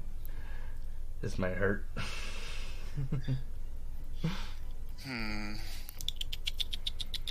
So he's out. Also, I was gonna say, whenever the announcer says, "Are they gonna pull a comeback?" I'm just gonna say, like, from the darkness, the turtle hears, "I wouldn't bet on it."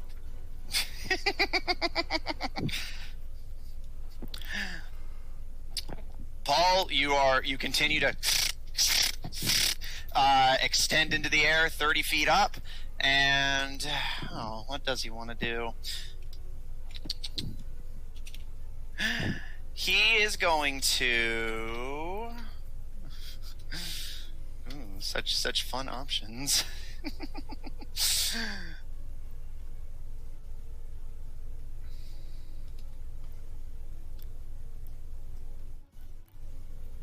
Okay. And he's going to kind of looking around as his comrades are really starting to take a beating. It's just him and his unseen buddy left now. He's going to kind of mumbling to himself like, all right, if we're going to get the snot kicked out of us, might as well make it look good.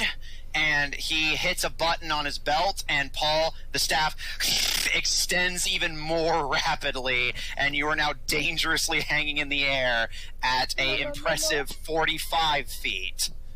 Oh, God. Well, I'm up here now.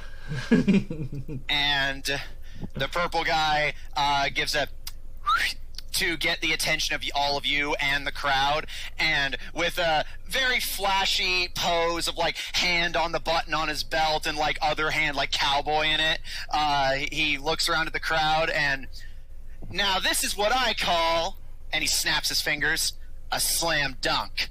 And Paul, the staff, retracts, and you go into free fall. Oh, no! Oh my goodness. Yeah. Can I try to catch him? Can I try to catch You're him? gonna try as a to catch him? reaction? I think that would actually kill you. That'd be- I'm gonna try to catch him. you're okay. It'd be like a crater, like an asteroid hit them It's every fine. It's fine. It's fine. I'm just gonna use my strong muscles. What strong muscle? Paul, you go into free Reaction. fall. I was like, there's no reaction, but yeah. And that's a tricky situation for red guy. No idea where to attack. Yeah. Let's see.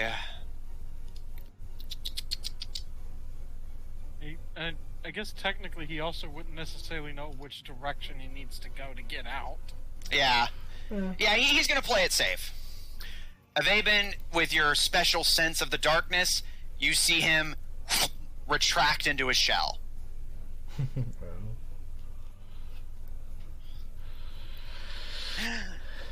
So defensive. And that is the end of the Coppercrew's turn. So now the darkness goes away. Yeah. Yeah, sorry about that. That was totally on me. The Bateman's gonna be real simple. He's gonna let it dissipate, and he's just gonna start saying, "You know, it wouldn't be very entertaining for the crowd for you to be defeated out of sight. And also not that great if you lose so pathetically that you don't even land a hit on me. So, I'm gonna let you have a free shot." By the way, he's lying. No, I figured. The second he tries to come out of his shell and come at him, Abatement's going to go for him with 2 melee attacks. Noted. Because you said his aura was weak, right? The last you saw it go off, yeah. Yeah. All right. Basically, I'm willing to bet in 2 attacks I'm going to be able to knock that thing down for good. Okay. The But darkness he's going to make sure he fades. says it loud enough that the crowd can hear him say it all. Of course, yeah. Basically, unless you guys specify a stage whisper, I'm going to assume the crowd can hear you. Which, yeah, the crowd's like leaning forward, watching curiously as you're standing over this fucking shell with arrow in hand. No, he's going to attack with his bow, this bladed bow. Alright, yeah, well, bow and arrow. Alright.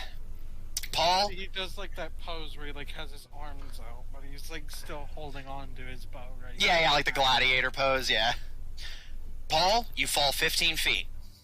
The rest of you, what are you doing?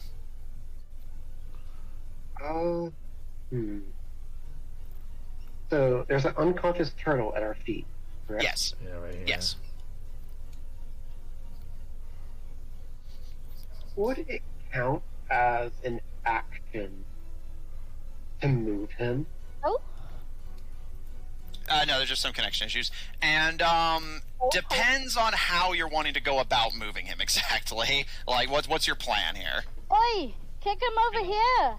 Are you gonna Mario him into one of his teammates? No, like fucking kick him to me! I He's thought fucking about it, football.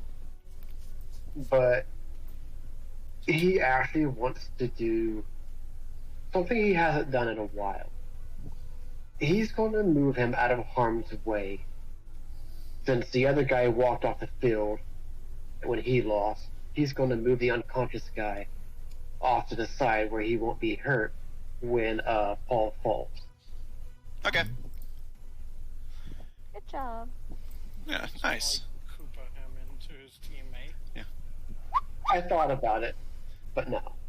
Alright. Alright. You take a moment to pick up and move Kay away from the danger zone as the fighting begins to get fiercer between the remaining opponents. As Paul's in free fall, Asari's panicking, and Avabin seems ready to mercilessly execute this turtle. I would say that Asari has gone from panicking to calling over to Ivabin. Hey, kick him over here! I've been. Avigman's gonna be like... Avigman's just gonna, like, say... come on. We don't need to disrespect them any further. Oh, come on, it would be so funny! It's for the fans who needs to get a shot in before he goes down. Oh, don't be so dull. Kick him like he's a football. I'm gonna start, kick him, kick him. Sorry. Oh, sorry, are you actually doing anything? No, I'm actually gonna try to get the audience into kick him, kick him. You try to defend him. Turn the audience against Raven. Look, there's probably more than an off chance I might not need. I might not get instantly knocked out, and I might have an extra attack for you if you don't shut up. Nope. No, she's lost herself. Kick him, kick him. Alright, you guys use your rolls on the dumbest things. Alright, I like how he talked about honor when he fully admitted out character. He had no plan of honor. Hey, he's gotta play the part. I know. I was like, but make me an influence check. Roll me 2d10. Okay, I got rolled a 10, and, what number is that? Hang on, my eyes are failing me. Hang on, I'm gonna roll again, because I could not see what that number was. 9. Or couldn't see what the number was. Well, these metal dice are really, really hard to read. They're really shiny, so, like, the light just kind of so you should makes not my use eyes metal go, dice. what? You managed to get a few people kind of joining in on the chant, but others either just aren't paying enough attention to you. It seems like most attention right now is on Avabin's encounter, Paul in complete free fall, and Greylog doing a surprisingly honorable move of dragging the injured away from danger. So you do get a few people chanting, and not enough attention is on you to sway the entire crowd. Yeah. Nuts. Greylog All right. only honorable one here, but I want to do something here. Oh, go for it. Well, in free fall, I guess I got nothing else better to do. I guess I'm gonna try to figure out my semblance. Might as well. I mean, I can't do anything else. I'm gonna sit here thinking about my semblance. What happened? I'm trying He's trying to figure out his semblance while he's in complete free fall. Hey, you mentioned earlier it could be in a heat of battle. You're not wrong. You're not wrong. I did say that. It's about heat as it gets. Roll me a resolve check. 2d10, please. Yeah, I figured a 2d10. Alright. I'm not rolling very well. A 4 and a 2, so 6. Alright, and with your... however, don't worry. With your stats for endurance and discipline, that brings it up to a 9. You do not figure out your semblance. Sorry. Yeah, no, Man, Matthew, you had me going. I thought that 9 was going to make all the difference in the world. All I'm right. not gonna lie, you had us going in the first half. You had us in the first half, not gonna lie. You had us in the first half, not gonna lie. All right, it is now the turtle turn. Turtle turn. Does the red guy react to the light taunting?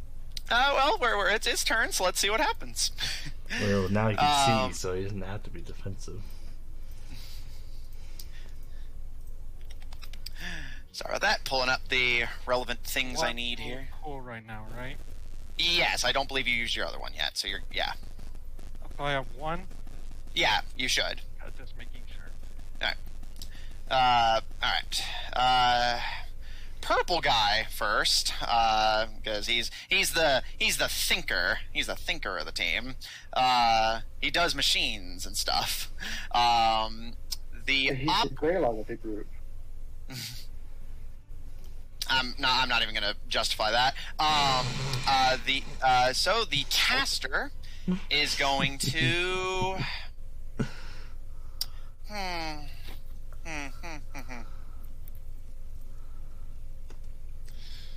There's a thought. Caster.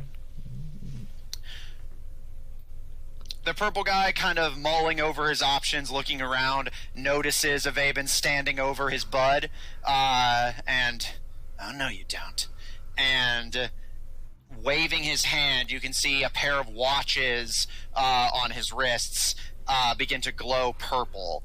And Paul, you can see the staff, which has retracted back to its minimal length beneath you, sways almost as if being moved by magic. And it leans towards Avaben, and he snaps his fingers, and the rod extends out towards him rapidly, and he's going to attempt to whack Avaben from a distance with his remote control staff. Sounds like that staff is like the single best thing they had in the entire fight. Okay. Everything else was kind of. Well, we never really saw everything else. Yeah. To be fair, most of them didn't really get a chance to fight properly. Most of their abilities kick in. Evade, right? Yeah. So, how do you want to go about dodging? Because that's going to affect what you roll specifically. Yeah, you He's dodge. gonna try to evade it. All right, so you're going to roll dodge, 2d10. You dodge or resist. Well, since he's trying to avoid getting hit at all, it'd be dodge. I know. 6, 7, 8, 9, 10, 11. Which I'm assuming he has better dodge, so. 12, 13, 14, 15, 16. And then it's perception, right? Yeah. 17, 18, 19, 20, 21. Yep, that'll do it. You successfully dodge out of the way of the staff, and because you successfully dodged, you can now, if you wish, you don't have to, move up to 15 feet in any direction, or perform any simple skill check. So basically, you can either move or perform a basic action if you wish. I can move what? 15 feet, again, if you want to. You don't have to.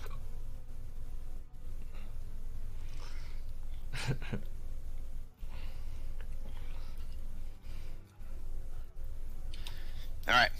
Dodging out of the way of the staff, you start to put a little bit of distance between yourself and the item.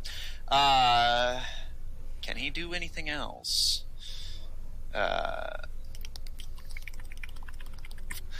Uh. Hmm. Hmm. Hmm.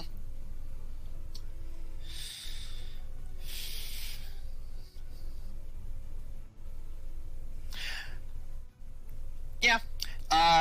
He brings his wrist together and the staff retracts again, although this time it retracts towards the end that was facing towards you, Avayaben. And in this almost like remote-controlled caterpillar motion, he spins it towards you, controlling it through gravity dust. And as it impacts at your feet, you have just enough time to realize, basically, oh, fuck, before an impact into the neck, and as it magnetizes, you're lifted up 15 feet into the air. I have no metal on me. How did it do that? It's Ruby. You forget about this stuff. No, I don't have any metal. Why? How did it do that? Okay, the iron in your blood. Yeah, like the same way that the characters do anything. Like, I don't know what to tell you. Yeah. You guys don't have to obey logic, neither do they. Alright, you guys finish this piece of shit game. I'm like trying to do what I'm like trying to do the shit, but then they're just being. Oh, okay. Alright. Okay. Yeah. The bruiser is going to.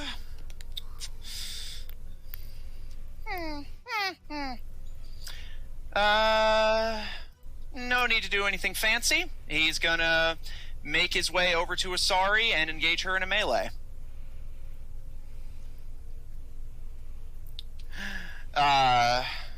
Asari, how do you want to go about dodging? He's coming at you with a pair of sai, if that matters. I have no idea what that is. Daggers. They're fancy daggers. They're Can I just do that Combat forks. You know, wish, wish, Wish, wish. Wish, wish.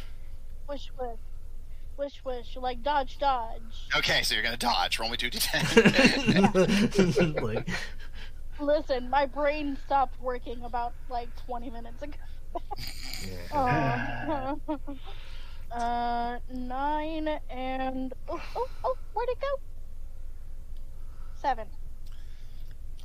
10, 11, 12, 13, 14, 15, 16. Oh, And you're okay. dodging, so Yeah. you're probably gonna be fine. Yeah, you're fine.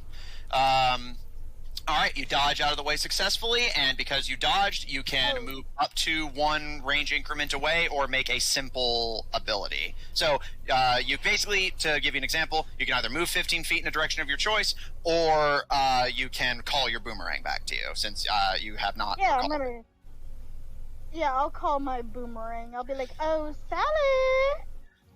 And I will say the audience loves that as you it didn't really sell at first, but now that you've kind of gotten the audience acquainted with the name, as it sails towards you, you catch it, and the audience gives a cheer as you stand before the kappa who has their size drawn. Sally goes up, Arnold goes down. I named her after the song Sally Mustang, so Mustang Sally. Nice. All right. That is the end of their turn. You guys are up. What would you like to do? The player of nothing that actually can make me stick to this thing. I'm just gonna fucking get off of it. Okay.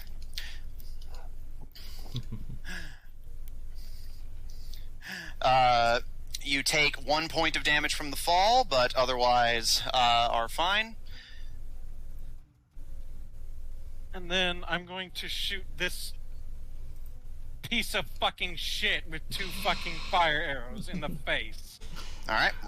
2d10, please. I swear to God, if these don't fucking hit, I'm leaving again.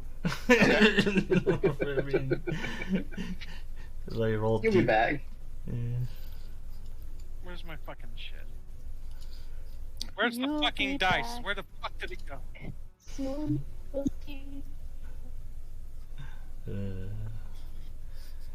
Did they roll away? Roll away. like this fight's just gonna drag on for fucking ever. It's Because almost over. of just literally It's almost serves over. no purpose, just irritation. I mean, it irritates you. 6, Calming breath. 10. All right. Yeah. And you can roll for damage on that hit, or roll the second attack now, if you wish. Second attack's going in. I don't even care if his sword falls in the first one. I hope he fucking dies. Wow.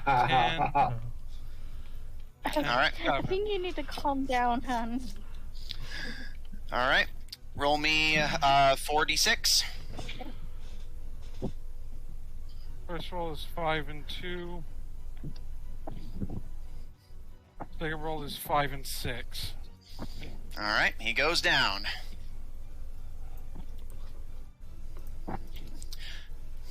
All right. Paul, you fall another 15 feet. You're 15 feet from the ground. Sorry, Greylug Paul, what do you guys wish to do?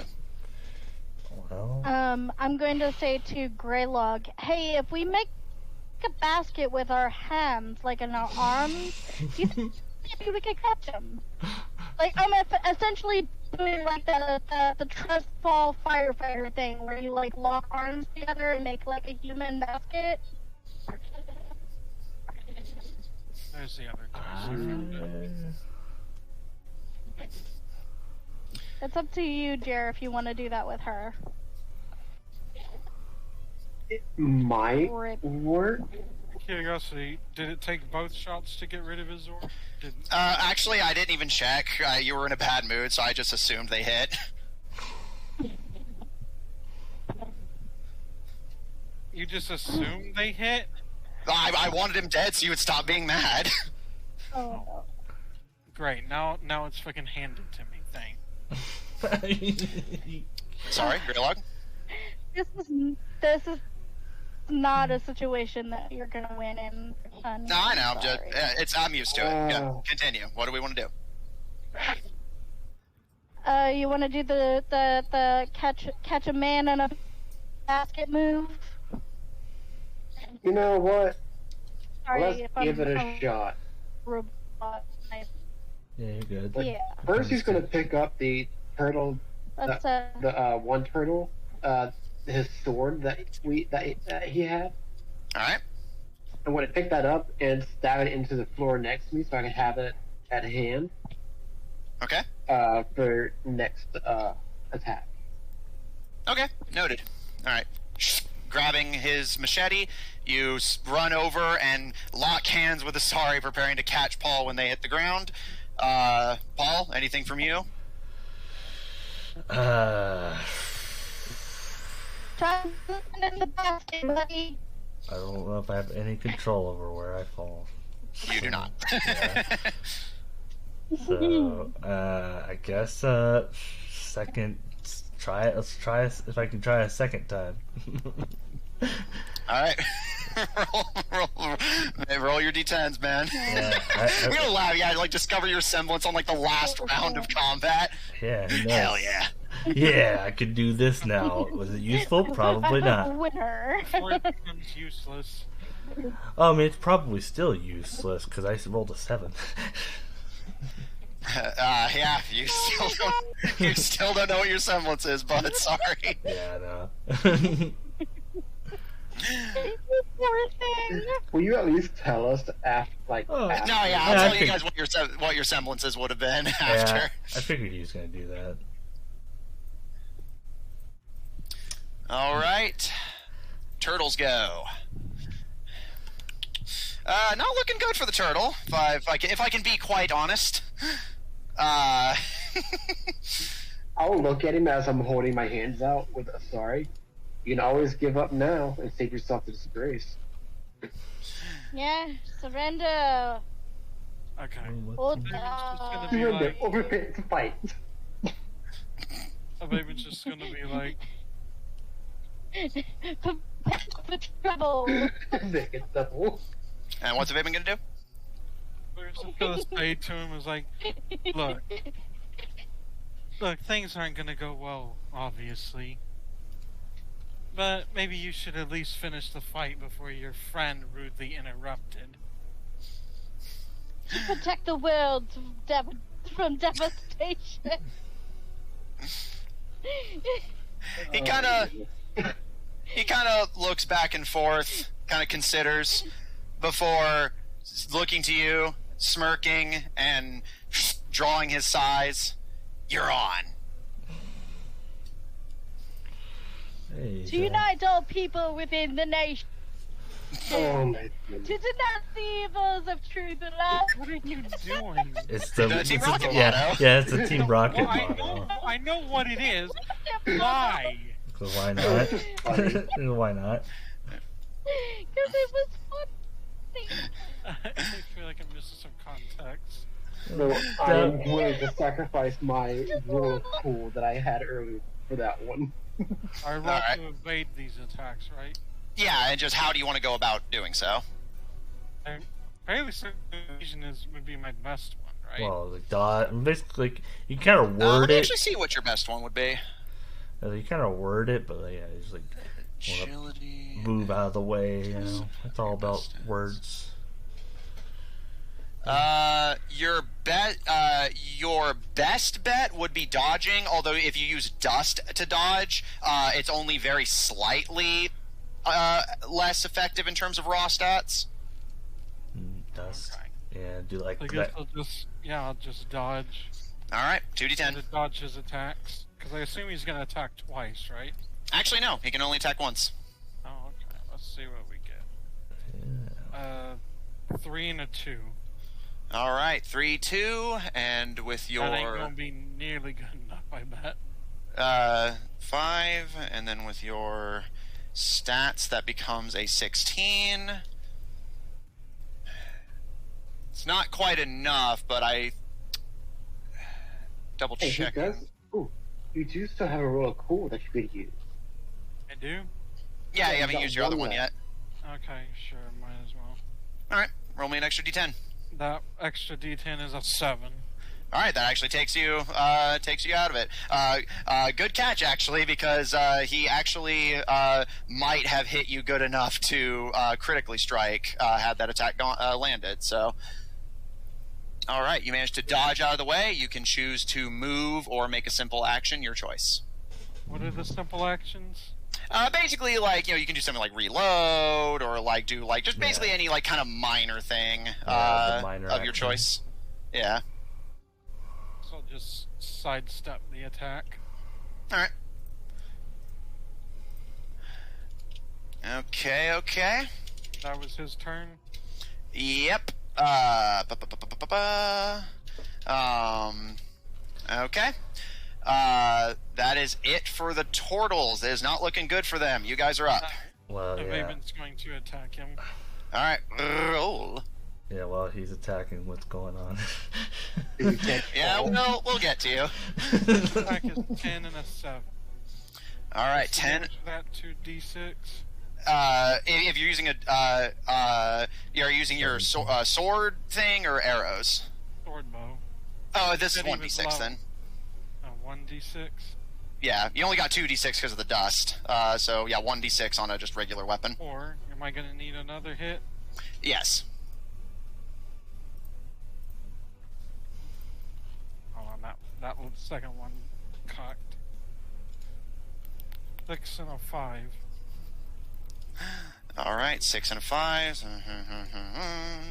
and then left. for a thank you. This with your fancy boy, your fancy boy bow. Sorry about that. You have strength and endurance, which turns that into a 14. You swing and slice into his side, but as you swing around again, he parries out of the way, and he's going to lunge at you with his sai in a counter. Roll to dodge. Roll to dodge. Mm-hmm. Could be a 5 and a 7. 12. 8, 9, 10. Thank you. 17, 18, 19, 20, 21, 22, 20. Yep, that'll do it. You manage to dodge out of the way of his strike.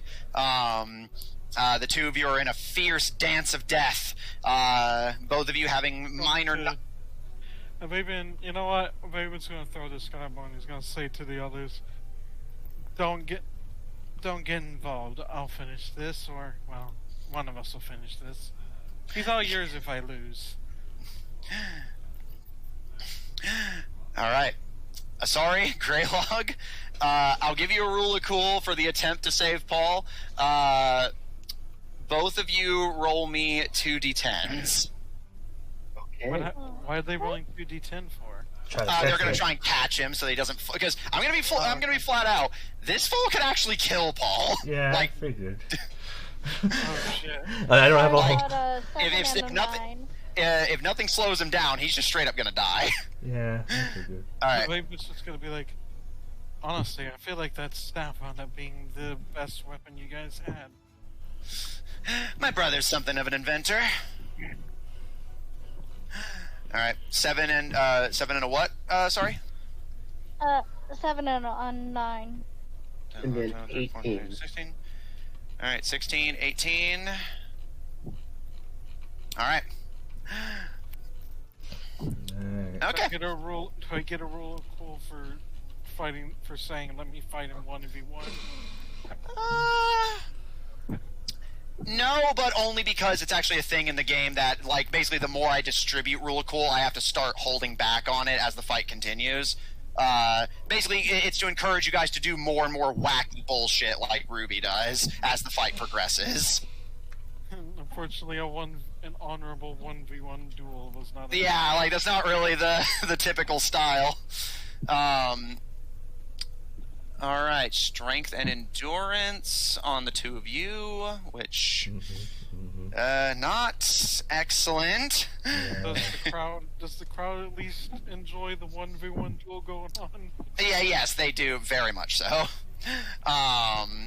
So as far as I know, I was totally serious about letting him have a free shot in earlier.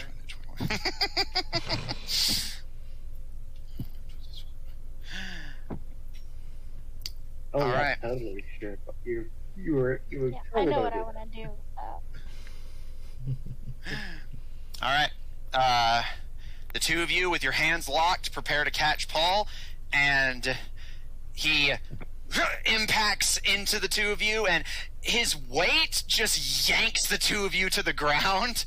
However, Paul, you do not land on just straight hard wood, so you manage to at least avoid that much.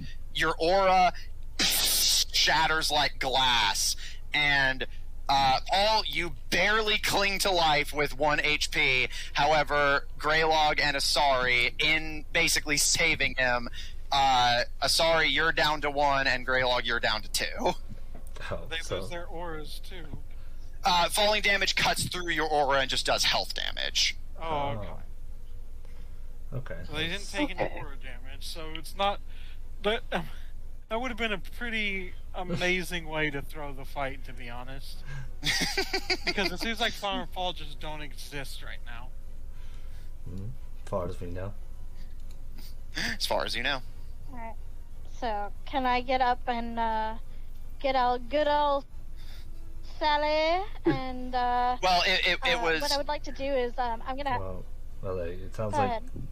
Well, I was going to say, just note it was one of your major actions to, save Paul's Okay. life. So. They did they hear Okay. when Avaven said he's gonna take this guy one-on-one? I mean, they could I have assume heard it. so. But Yeah, but it's up to them if they listen. Yeah. She's going to say back to him, well, it doesn't hurt to have a little help, and I'm going to throw my boomerang just in the mid-air, so if he wanted to, he could get Shoot. the freezing effect from my boomerang onto the other guy. Okay. Fair enough. Greylog?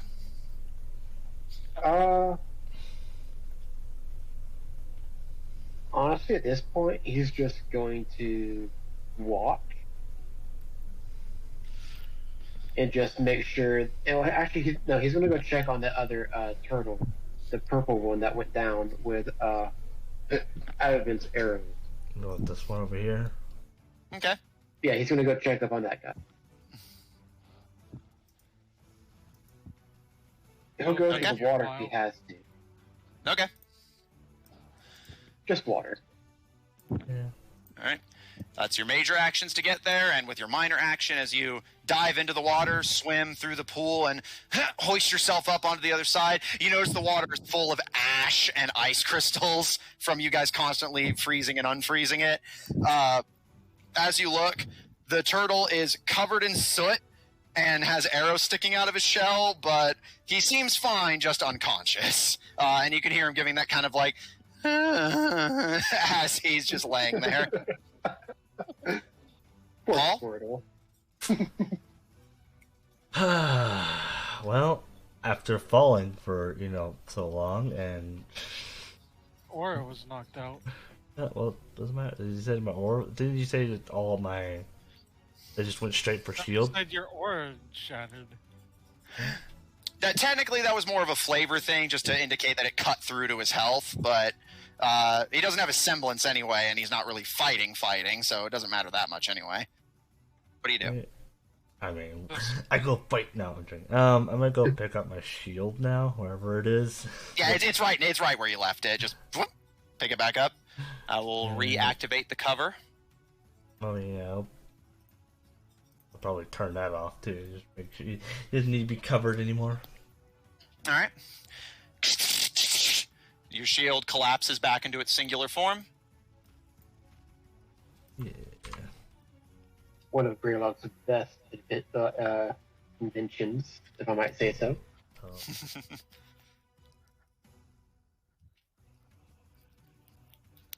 Alright, and I guess that'll be it for him. He's just done with this already.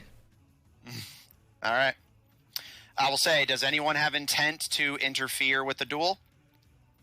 No. Like I said, all I'm gonna do is I'm just gonna throw my frisbee and just kind of let it hang in the air for a few seconds, Okay. just to offer him the extra cold damage. He's Alright. gonna keep throwing. So, Vaben, you can activate the team attack if you wish, but otherwise it sounds like nobody has intent to interfere, so we'll just continue this as a 1v1. The last member of the Kappa crew, their bruiser, stands before you, and with your teammates pretty badly wounded, it's actually theoretically possible that if he takes you out, he could potentially get the rest of your allies down. Those horse should be pretty close to breaking point, right? Yeah, the last you saw it was weakened.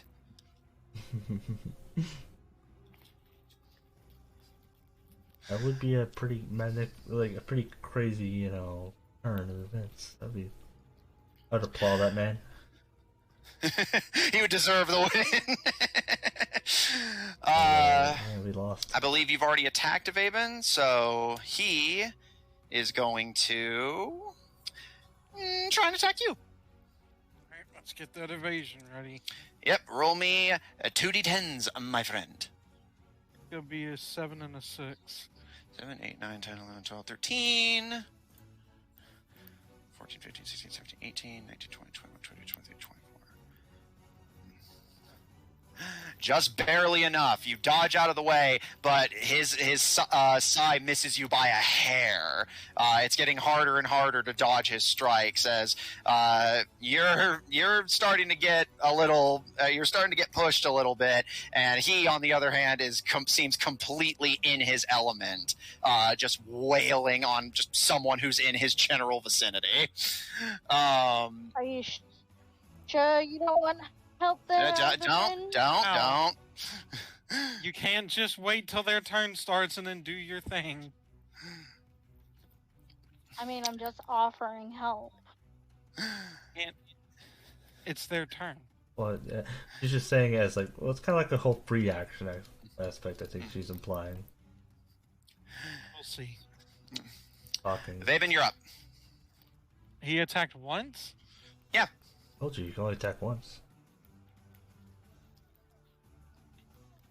Okay. Assuming his hits hurt. Or his Yeah, they fucking hurt when he hits. Like, He's barely missing a Vaben most of the time. One more time. Alright, so 2d10s. 8 and a 9. I had to check where the line was. No, I've been there. No worries. 17. Yep, 17, and then with your And I'm you're gonna roll the second attack just to be sure. all right. It'll be a 10 and a 6. Okay, and that's a 16. And How many hits did we get? neither of them land actually. Ooh. He must have been good. What if he is to use the boomerang attack? Already attacked. Yeah. Oh no. This is their turn. He was dodging them. Oh no, that was his turn. Never mind. And he is going to counterattack. Since you missed 2d10s. Oh, wait, that was know. the D6 shit. It would suck if the enemy used her boomerang. Well, I don't. It's like unless if they have a range attack, yeah, technically. 7 and a 4. 8, 9, 10, 11. But that's the thing. 13, 14, 15, 16, 17, 18, 19, 20, 21, 22. Just barely. All right. As you swing at him with your sword, he kind of takes a minute to like parry it, and there's this long moment of contact, almost like he's gauging your movements. And as you go in for a second swing, parry, and you feel this pain. It's vague as it's hitting your aura, but you do feel this pain in your side as his sai slices into you. Your aura takes 5 damage. You currently have 9 aura left. Okay. That was his counterattack, so now he's going to attack. Mm-hmm. Yeah. 2d10s. I rolled a 9 and a 7. 10, 11, 12, 13, 14, 15, 16, 17, 18, 19, 20, 21, 22, 23, 24, 25, 26. Yep, that'll do it. You dodge out of the way. You guys can see both of them are like trickling red and black as they keep whacking at each other's auras and dodging, parrying, striking. It's just this intense, like very fittingly piratey sword fight, and the crowd is loving it. Yeah. If nothing else, Vaben's gonna put on a show. He's determined to win this fucking thing. Alright, let me make my 2 attacks. Alright, it's gonna be a 9 and a 10. 19, 20, 21, 22. And an 8 and a 7. 9, 10, 11, 12, 13, 14, 15, 16, 17, 18, 19.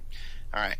Swing, but you're realizing now what he's doing. You don't know if it's his semblance or just that he's a good fighter, but he's learning your patterns and getting slowly better at parrying your strikes. And as he, much easier than before, blocks your glass blades, he thrusts forward with both of his sais. Roll me 2d10s, and he's going to counterattack twice. Is there any way that I can interfere? If you want to, but let's resolve these attacks 7. first. Yeah. First one's Okay. a 9 and a 7. 10, 11, 12, 13, 14, 15, 16, 17, 18, 19, 20, 21, 22. And Alright, you another dodge the first. And a 6 and a 7. 7, 8, 9, 10, 11, 12, 13, 14, 15, 16, 17, 18, 19, 20, 21, 22. Alright, you managed to dodge both strikes, but again, it's getting harder and harder, and he's landing more hits on you, and you're landing less on him. The fight is slowly starting to turn in his favor. Sorry, do you Dodge intend? both of those. Can I do a movement? Yes, yeah, by all means. Yeah. So I can move 15 feet when I dodge, right? Yeah, but I'll say since you dodged twice, you can move 30. That's interesting. So technically, you can do 45, right? Because it's still his turn. He still has a minor action. Yeah, that is true. Yeah, so yeah, if you use your minor action, you can move 45. So yeah, basically you have pretty good movement after building up some speed. How far away was that? Was that? 25. I really wish that arrow was on the pointer, so you could switch from using an arrow to grabbing things. Mm-hmm. There's probably like a hotkey thing you can do, but hotkeys can be tricky sometimes. Pretty sure if he has Shortcut to use reference. Oh. I'm pretty sure at the beginning they were able to move 20, right? Yeah, most of them can move 20 with the exception of the leader who could move 25. So, and if he has to go, if if he has to use 2 actions to move, he can't attack, right? Yeah, because he would have only an action when he got to you. So even if he could attack, it would be, like, not as effective. So, yeah, basically, you're reducing his effectiveness, if not outright neutering it. But, of course, you only had that movement because you dodged, so he's going to catch up with you in a dead sprint, basically. Yeah. Sorry, do you intend to intervene? Yeah, I'm gonna use my minor action, and then I'm gonna use an action to smack Can't understand what they're saying. They're gonna activate their ice dust and throw the boomerang at him. Roll 2d10s, put your result in text. Yes. Yeah.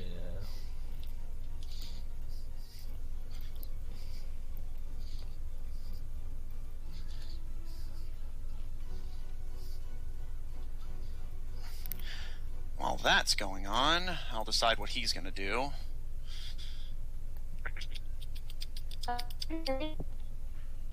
Text, please. We can't hear you. You're gonna have to text though. Yeah. 6. Alright, 6 and 7. Alright. 8, 9, 10, 11, 12, 13.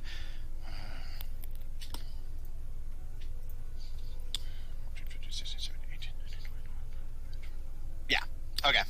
Asari, you fling your boomerang at the turtle, who just as they start to stride in Ivabin's direction, not even looking, just parries it out of the air with one of their sais and sends it clanging onto the deck floor. Okay.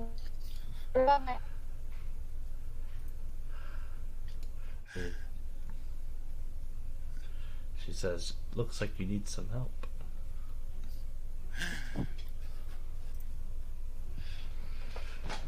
Ice. Yeah. Are you trying to say the ice? No, thing? you didn't hit, so no. Just be patient, sorry. He's got this.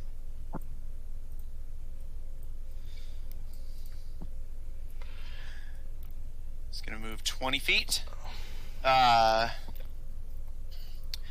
And you could minor action call the boomerang back and try again, if you wish. That's about as far. You have to move, yeah. Well, they can't do that till their turn, right? Oh, yeah, it's true. So you'll have to do that on your next turn. But here, I'll go ahead and move you to go pick up your boomerang. Alright. And as he approaches you, Avaben, he starts to slowly pick up speed, and he's going to draw back one of his side blades and fling it at you, ironically, into something vaguely similar to Asari's boomerangs. 2d10. I'm assuming you're dodging. Alright, 9 and a 7. 10, 11, 12, 13, 14, 15, 16. 8 and an 8. Well. 17, 18, 19, 20, 21, 22, 23, 24, 25, 26. Yep, okay.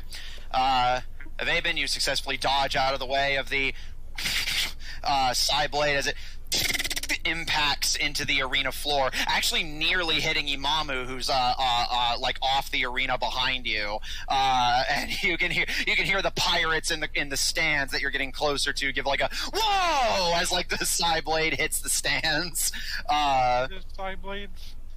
What's that? He threw both of them, right? Because he attacked twice. Oh no! Like, he threw one. He was only attacking once. He can only count. He can only attack multiple times if you. You told me to roll 2d10. Yeah, and then you gave me the 2 results, and I added them up, and you dodged.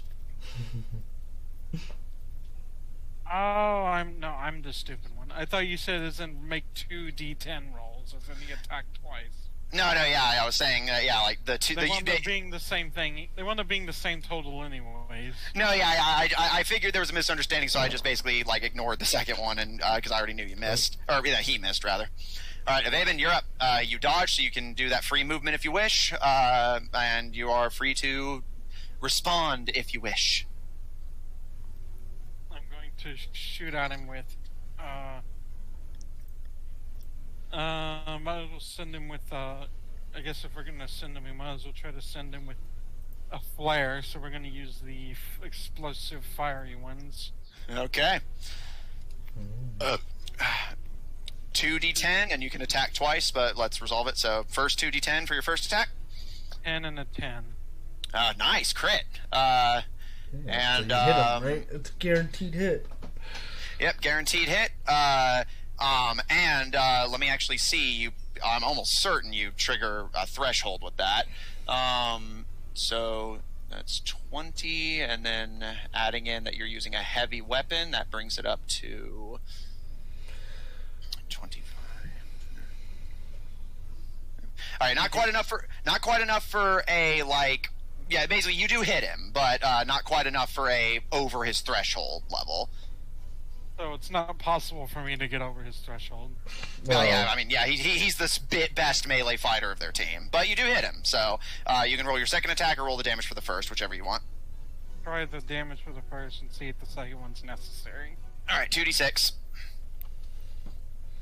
It's probably going to be necessary. 3 and a 2. All right, 5. 5. Your arrow finds its mark and explodes, but he emerges from the smoke. His aura's flashing, but not down yet. So he's almost dead. One more good attack. What about the fire damage? There, we already rolled that. Yeah. 7 and a 7. 7 to 7, 14. Okay. And as you pull back another arrow, it flies free, and while he does dodge out of the way for the actual impact, the explosion will still get him. Roll a d6. 4. Okay. Also, I can attack and move, right? Yeah. 15 feet. Wait, was this my turn or was this because I dodged? No, that was your turn. No, Right? no, his turn ended. You just got a dodge because you. So basically, you had the dodge when your turn started. No. So Was those attacks because of a dodge and a counterattack, or was that my turn? That was your turn. Okay, so I can still move if I want to. yeah, you have a major, Yes. you have a minor, so 15. Yeah. And I will note that you are down to 1 capacity, so you'll either have to reload at some point, but you can still fire a regular shot. You just can't fire another dust shot until you reload. Well, I have 3 of those minor actions, right? Yes, but you've used most of them on those attacks. But you have the free movement from your dodge and a minor action, which, yeah, since you already have free movement, you could, in theory, move and then reload with your regular minor action. Huh? Yes, I'm very we'll do that. confused. Yeah, this All right. is like a very confusing system. I'm Well, gonna be glad when we're done with it. I feel like that's going to be a trend. The simultaneous thing like makes it very confusing. Nah, I mean, I think I just didn't. You didn't attack the second time, right? That's the problem. I did right? attack twice. All right, and reloading, you get yourself back up to 6. The 4 explosion do. I assume not enough. Yeah, not enough. He is looking hurt, though. All right.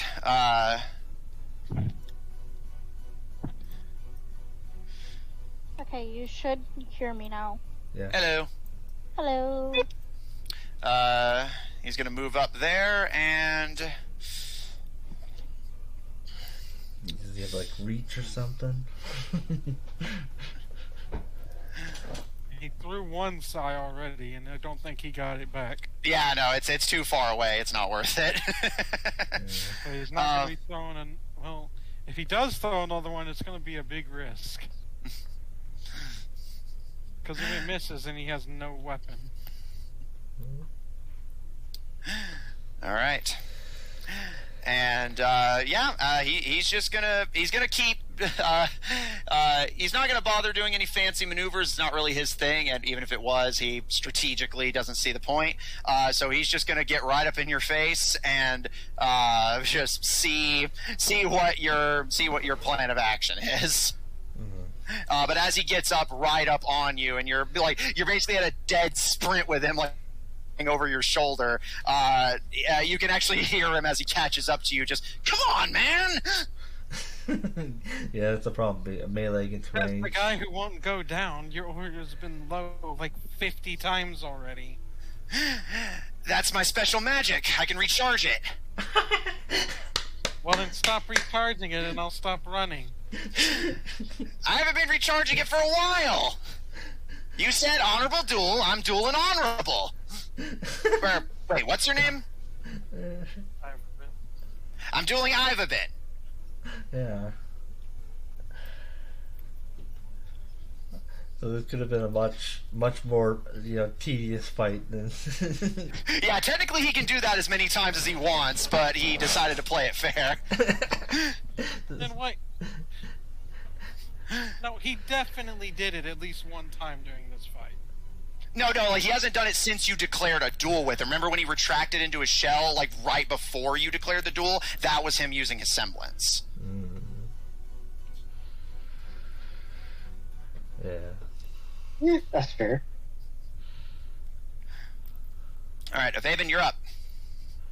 Seeing how he's apparently figured out how I melee attack, I don't really have much of a choice. I mean, it's like, well, seeing how you figured out how I fight with a melee weapon, I don't have much of a choice now, do I? Not my fault. Shoot him. Alright. Roll. Wait, I could have moved one more, couldn't I? Yeah, there you Alright, go, right yeah, there. you still can if you like. Yeah, go ahead. Alright. Problem is, he's gonna catch up, so, because I can't move anymore without not getting my 2 attacks, and I'm gonna fucking need them bastards. Go for one attack and then go for another movement. And it's gonna be a 5 and a 7. Alright. And on the second attack, Okay. 10 and a 6. 16. Okay. Oh, okie dokie. Doing those hits. First one misses, second one hits. And I'm assuming this is these are dust shots? Yeah. Alright. 2d6. 6 and a 4. Avaven, how do you want to do this? There you go. You did literally just enough, down to the point. Noise. He's going to... honestly, he's probably quite tired running around and doing this fighting. Yeah. He's just gonna give like a little... Just like a little flare to the shot, that's it. Yeah. That's all he can manage. And he's gonna like, well... Can I get in the crowd? Can I get the crowd cheering? I've been. Sure. Please don't. He might actually want to shoot you instead. Sounds like Avaven, she's the doing crowd it. starts to cheer. What do you do? Going to just give it a good, flick on the shot. Like that whole thing where you pull back and just fire. Just give it a little bit of, fanciness to it. And he's just gonna be like, please just go down already. You can see him kind of smirk and roll his eyes, and you can see him kind of glance to your allies who are just kind of watching this play out and just, all right. And he puts up, he continues to hold his weapons, but he puts up his hands as the arrow makes impact. And as the smoke clears, you see his aura flicker before dissipating. And he starts to approach you, and you start to get a little nervous, but he just sheaths his blades and holds out a clawed hand to you. I guess might as well be a good sport. like, might as well. As you shake each other's hands, the crowd erupts in uproarious cheering. And how about that, folks? The match of the millennia! We had duels, we had environmental damage, we had a lot that we're going to have to repair. Oh boy. all from our group. And Maven's just going to say, hey, if you don't want to have to fix arenas, you probably shouldn't have fights in them. With explosives and magic. So You can faintly see Mamu kind of roll his eyes as he starts to take back to the stage, and as he's clapping his hands and the crowd is cheering. He looks to everyone who are still chanting Avaben's name as he puts his hands up and everyone give it up for the Divine Five, and the crowd erupts in further cheers, and the red bandanaed Kappa approaches the captain, who gives him a smile and gives a wave to all of you, as you know at this point that you will be escorted back by Nitro, as the captain likes to personally oversee the losers so that they don't feel bad. And you can see clerics are already coming out to gather up those who were knocked unconscious outright, just to ensure there's no permanent damage. There's one thing I'd like to do. What's that? There's also something I would like to do as well. All right. So Just collapse and exhaustion. all right, Avaben, you just fall to your knees, exhausted, as the crowd cheers your name. Greylog? I just want to gather up the weapons that our opponents dropped and make sure that they are returned to each colonel. Okay. And Asari? Okay. First question: is Nitro wearing gloves? As he starts to come out onto the field, you can see no. I want to try to shake his hand. All right. You hold out a hand to Nitro, who looks a little surprised, but smiles and shakes your hand. Excellent fight that was. Do I get any? That's what you already knew was going to happen. What can I get from this? Seeing as he's not an object, nothing. Yeah, so you remember it has to be an object. No, Matthew. No. You're saying That is not true. a hand It can is totally be an object. a hand is an object. Oh, A hand. let's not go down that route. Is he wearing any rings? Do I get anything?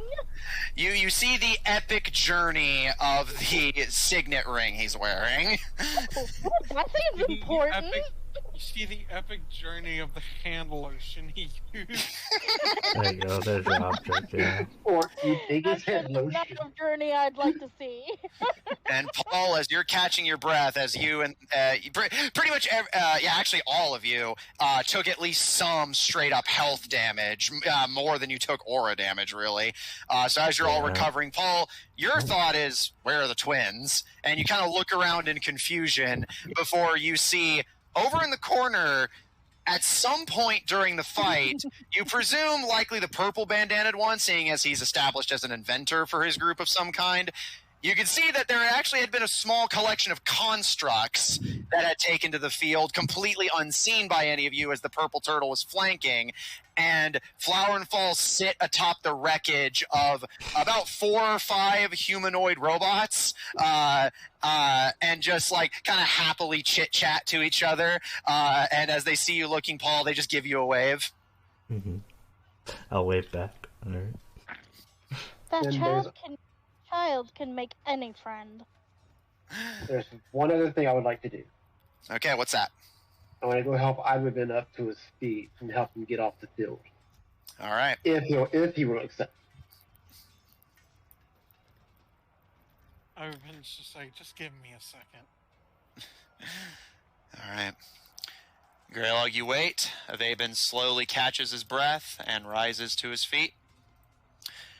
And as Nitro releases your hand, Asari, as you're sorting through the journey of his ring, which just seems to have been like a family heirloom that got passed down basically by each man of the family and then finally is passed down to him.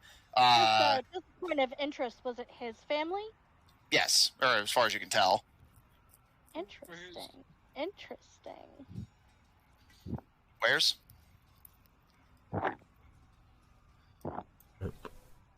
Hello?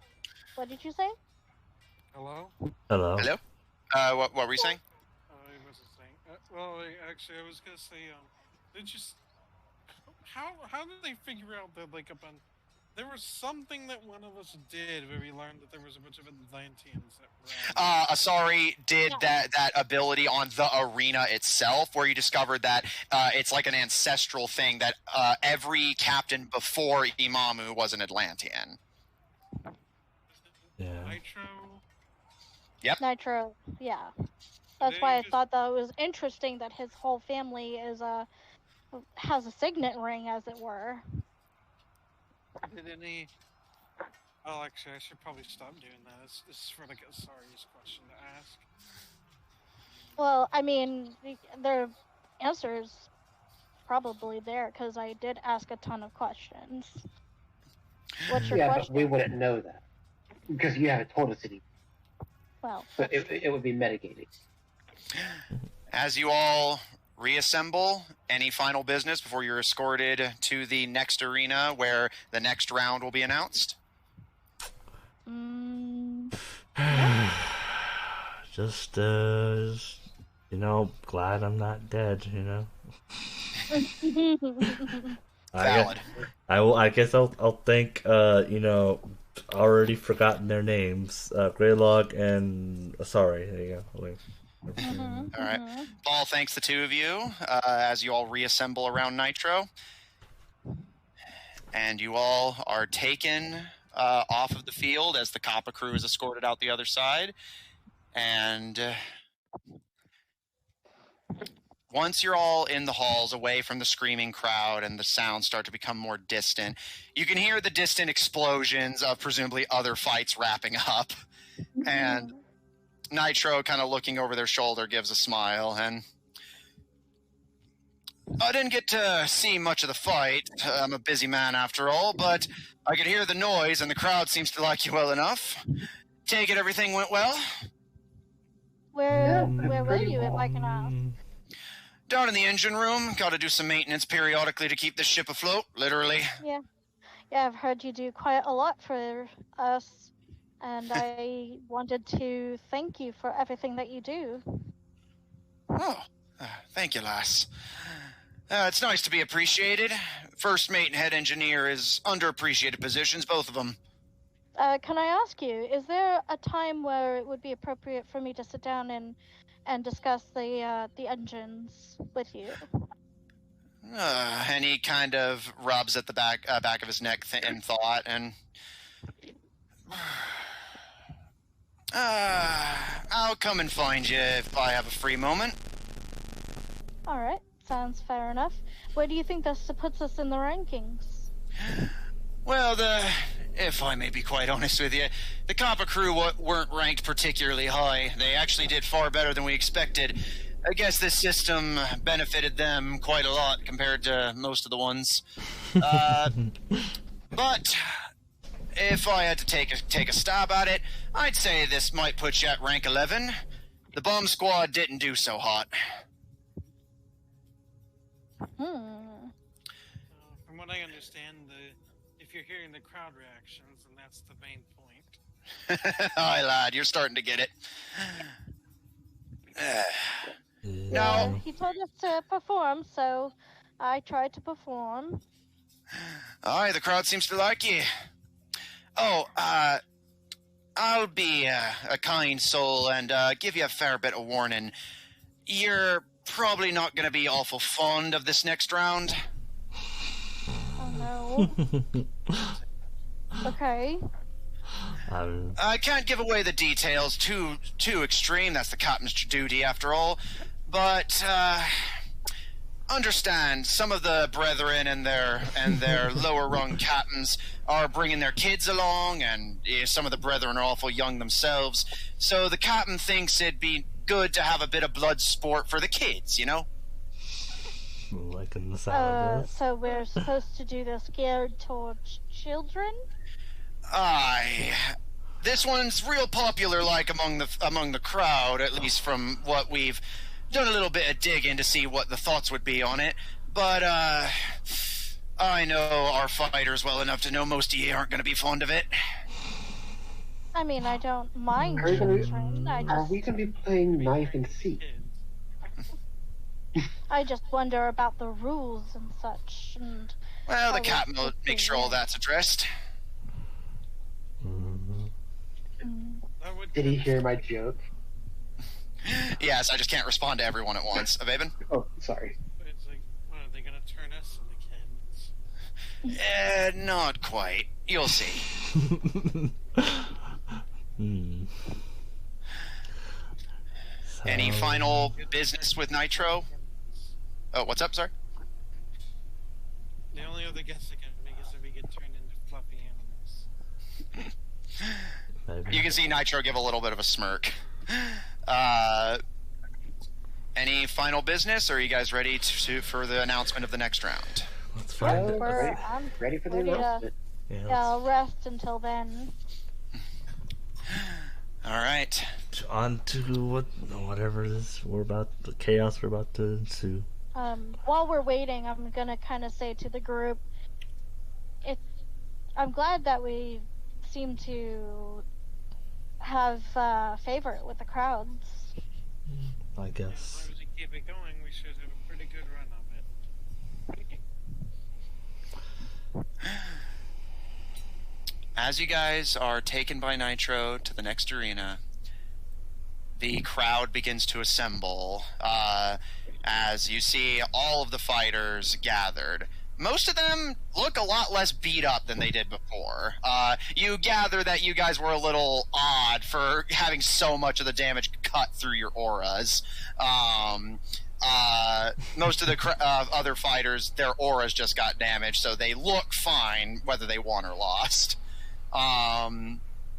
And as you guys are lined up, Imamu does his typical up and down of the line before he kind of sadly shakes his head and, while it was a sincerely good effort on both sides, they fought with honor, they fought with strategy, they fought with power, but somebody has to go.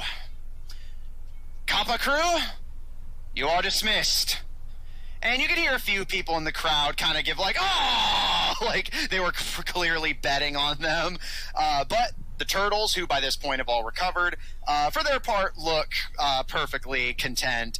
And while the red one kind of crosses his arms, Kay approaches you guys and holds his hand out to you, Vaben, and my brothers filled me in on what I missed.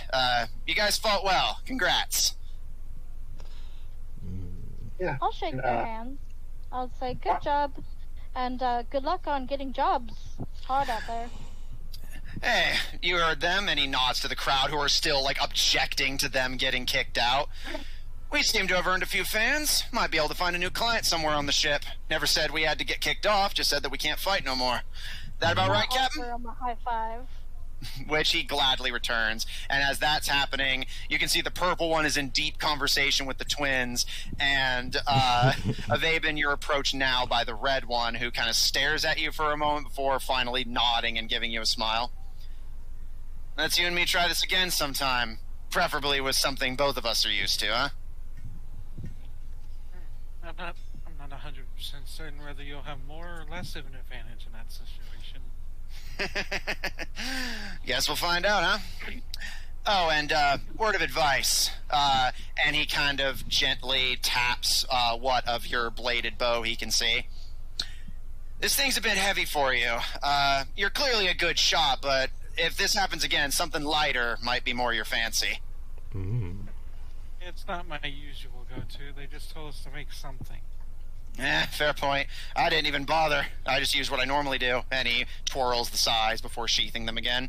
And finally, the Kappa crew raises their claws to the crowd, who cheer for them as they are engulfed in polymorphic powder. And while their appearances don't change overly significantly, they give bows, and Nitro begins to escort them off the arena, leaving only the remaining teams standing. And Imamu turns to the crowd as all of you ready to hear the announcement of the next round. Now, it has come to my attention that some of you awful ne'er-do-wells in the stands brought your kids to this, to see blood sports. And you can hear quite a few pirates laugh, as if their kids are unaware of blood sport and bloodshed. And Imamu himself kind of gives a chuckle. All right. All joking aside, Bloodsport's not for everyone, and it's certainly not child-friendly. So, I got to thinking, and I think it's only fair that we do something for the youngins in the audience. And you can hear a cheer go up, but this time of much higher-pitched voices, as presumably all the children of pirates give cheers. The algorithm is like, I kind of give a wave. So, I did a little bit of reading. Believe it or not, I am literate for a pirate, and that gets another laugh out of the crowd as he smiles. And I found these delightful little stories read to children by their parents about colorful little creatures going on little adventures of friendship and magic. And I thought, what better way to entertain the children than to bring their adventures to life? And the cannon fire, and all of you are engulfed in polymorphic powder. You wouldn't. You We mean, fucking would not. we mean you wouldn't. It's this Matt we're talking about. wait. As the smoke clears, Oh my! Actually, you turn to look at your allies as per the norm to see what you're dealing with, TM. You see, rather than your usual comrades, a pair of unicorns, 3 Pegasi, No. and Oh. you are now an Earth Pony, as we are now playing Tales of Equestria. Yeah. I'm no longer human. Good. My little pony. Which one am I? little- Paul, you are an Earth Pony. The twins and Avaben are Pegasi. Asari and Greylog, you are unicorns. This, I already told you. Yeah, This boy. I'm sorry, this has gone too far. I told you it was gonna get weird. Dude, You've gone too far. no, let's do it. I'm fine with this. I'm a pretty Pegasus. Oh, I'm a pretty unicorn. It's like, I'm a pretty pony. God, you should get Kevin to watch this art. Do I have a cutie mark? I look at my butt. Do I have a cutie mark? You do. You have a cutie mark of a magnifying glass and a pickaxe. Hell yeah. What is mine? A rat paw print. Alright, what symbol does Avaven have? A black bow and arrow. yeah, makes sense. I guess I'll look at mine. I'm assuming mine's a And it's shield. just like, what in the actual fuck? Paul, yours is a shield with a caduceus staff symbol on it. Ooh. Wouldn't thought that, but yeah. Nah. Paul is a hulking and huge earth pony. Avaben is a dark bat pony Pegasi. Flower and Fall are pretty little breezies. And Asari and Greylog, you are lovely unicorns. And the crowd... the crowd is torn. The adult pirates all break out into laughter, and the children, and you notice quite not an insignificant amount of the adults are either cheering, and you can hear quite a few people going, "Aww!" Sorry, it's just laughing. Yeah. You know what? Question. Answer. The champion. What is he? The champion is a massive earth pony who looks furious at this transformation. Love it. Yeah. I want to go up to him and say, "Man, you look great as a horse. You just ate Not a word. that Poke him with your unicorn, love. With your I sent you unicorn. a message, by the way. I saw it. I want to poke him with a horn. Just a love poke. He immediately pulls back like he's gonna punch you, but the captain gets in between the two of you and just He's going to punch him. Yeah. with his hooves. How do you think? That's not a punch, that's a kick. I mean, Okay, if we're gonna get into the semantics of hooves versus hands, I'm not gonna let you guys pick stuff up. yeah. All right, boys. boys. Let's save it for the fights, eh? Understood. Now, in the stories that you children in the audience are familiar with, these creatures, adorable as they are, do not solve their problems through violence, most of the time. Oh gosh. They solve them through friendship, compassion, and violence. She had to mute herself. With that in mind, I suggest you all learn how to move all quadrupedal-like, and maybe learn to be a touch more friendly. We did have quite a bit of trash talk in the last round, didn't we, boys? And the pirates again start to laugh and cheer, and you can hear quite a few already giving all of you guys mocking nicknames. I want to just trot around Did because we I'm hear any actually other used to this. nicknames?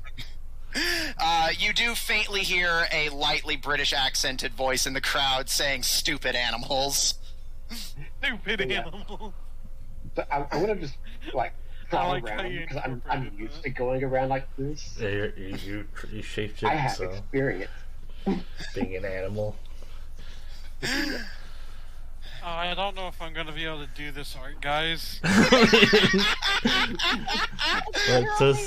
literally almost peed myself. I was laughing so hard. I have been excited for this round since this arc started. This was the round I was looking forward to the most. Yeah. Matt, I Happy literally about this almost round. peed my pants. Matt, What's up? please tell me that you're going to use the My Little Pony friendship theme Oh, theme the song. I for the mean, battle Oh music. my god. I Oh my would, but God. copyright, dude. I was like, as long I as it's feel like like that it, would be the icing on the cake. as long as it's I'm free to literally use, yeah. crying. I'm literally crying right now. I Yeah. love this. All teams are dismissed to their locker rooms, or stables, as it were. This is going to broke her. make me unstable. This is Yes. hilarious. I think this is great. So how do we what's the rules? Tell us everything, please. Can you go ahead and I'm gonna need like some time to contemplate my life. Well, you have the whole week, you know? Don't worry, this part's going to be quick because the rules are actually very simple. Well, thank you, Dr. Koo. The rules, as they are quite simple. All of you, based on the marks on your flank, have a special It would be ability. Doctor Who. It would be Doctor Who's. He just kind of rolls his eyes and We're continues gonna, undefeated. yeah, like we're gonna have a whole lot of horse puns. I'm seeing now. Alright, On your I fla- give This is my dream and my nightmare all in one. On your flanks, you will find a special mark based on the talents you possessed in your normal form. Your talents have been enhanced to work even better in these forms, as well as a few new surprises based on the specifics of the form you got. Flight, magical capabilities, enhanced strength. Do some experimentation and figure it out. But there is, of course, a catch.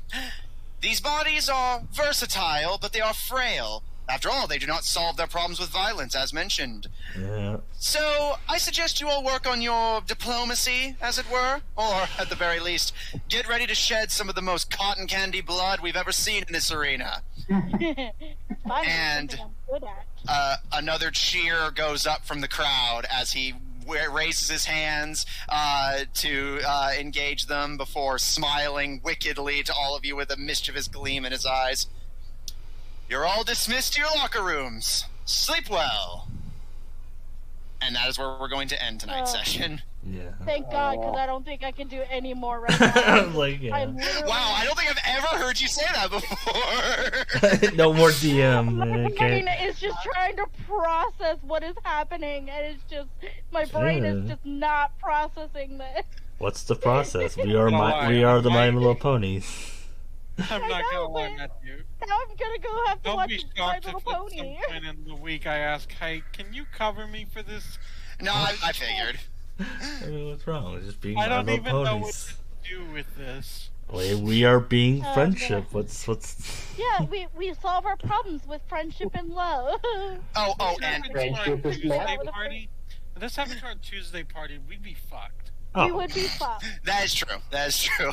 Also, as promised, I will reveal the semblances of those who did not unlock them. Paul, your semblance was to heal health, like how that bruiser could heal aura. Oh, okay. So that could have helped a little bit. I would have healed that 1 HP. And Greylog, your semblance was to talk to animals. I fucking said it! I Just fucking use said that. I mean, what's last time we were on the phone? what's the use of a lot of the stuff we had? Like, yeah, like, she had the ability, and there was no combat ability to, Seeing the history of an object. yeah, like, I see the history of that weapon you threw at me. Yeah, it's very Bear in painful. mind, it's not just a game of combat. There's roleplay and investigation elements too. It could have used it to talk to the animals that were caged, but. Mm-hmm. I thought I tried that. You tried, but A, that was before this round, and B, even if it wasn't, because I actually was keeping track. If you had tried to talk to an animal or engage with one, I was going to have it be revealed that was your semblance, but you only ever tried to summon animals. You never tried to talk to them. Mm-hmm. No, I was fairly sure we went there because we. No. Well, we You went did there in the before. last round. Yeah, beforehand. Yeah. Oh. And because this doesn't affect gameplay super significantly, all of you have actually been given an element of harmony for this particular fight. Harmony. The twins are the element of generosity. Paul is the element of kindness. Avaben is the element of loyalty. Asari is the element of magic, and Greylog is the element of laughter. Ooh. You mind if I ask how you came to that conclusion for a Vayman? Because you're very loyal to your family and home. Oh, that's true. That's all he's loyal to. Well, I guess having watched My Little Pony with my nieces is going to finally pay off. I'm looking through Netflix right now to see if I can't find it. I'm gonna fucking binge watch. Yes. Did you tell Kevin about this, Art? No, but I doubt he would want to watch, but maybe. Am I all white? Am I all white? Oh, yeah, I'll actually let you guys decide your colors, because only Avaben had like super detailed appearance stuff, so I figured I'd leave it in you guys' hands. I want to be all white except for my unicorn, which my little horn is rainbow. Okay. If you want to see more of my DMing, check out twitch.tv/GrahamCrackers, GrameCrackers, for my Friday campaign, The Goldshine Investigations, taking place at 7 o'clock Central Daylight Time, featuring a party of investigators unraveling the cultish conspiracy that threatens their home. We are on our final run of episodes, only a few more weeks before that campaign concludes. So if you want to catch up and see the finale, please tune in. Check out our website at officiald5hub.info. Resurrected from the grave like a filthy necromancer turned into a unicorn. Hell yeah. Check out our link in chat to join our official D5 Discord server if you want to hang out with us directly. And support our episodes posted on Apple Podcasts, Pandora, Google Podcasts, and the iHeart Podcast Network, wherever you happen to get them from. For our audio listeners, catch us live on Mondays at 7 o'clock Central Daylight Time on twitch.tv/OddTornadoProductions and Odd Tornado Productions on YouTube to catch up on what you missed. Check out Odd Tornado Productions Official on Tumblr to find links to our other works, including our Earth Ponies Twitch channel at twitch.tv/AustinFreak123. If you enjoy what we do, please support us on Patreon. That link's about to be posted as well. On Ko-fi at kofi.com/OddTornadoProductions. And follow us on Twitter at twitter.com/TornadoOdd. The TNO are in fact capitalized. And if you love this party and want to see more of them, plus or minus a few, tune in tomorrow, Tuesdays at 7 o'clock Central Daylight Time, for our Tuesday game of Black Ink and Blue Blood, featuring a party of politicians and nobles trying to unravel a political conspiracy if they can stop stabbing each other in the back long enough. Thanks, everyone at the table, so much for playing. Thanks, everyone at home, so much for watching. And we'll see you all next week. Eyes on you, Zephyr. Do we have a counter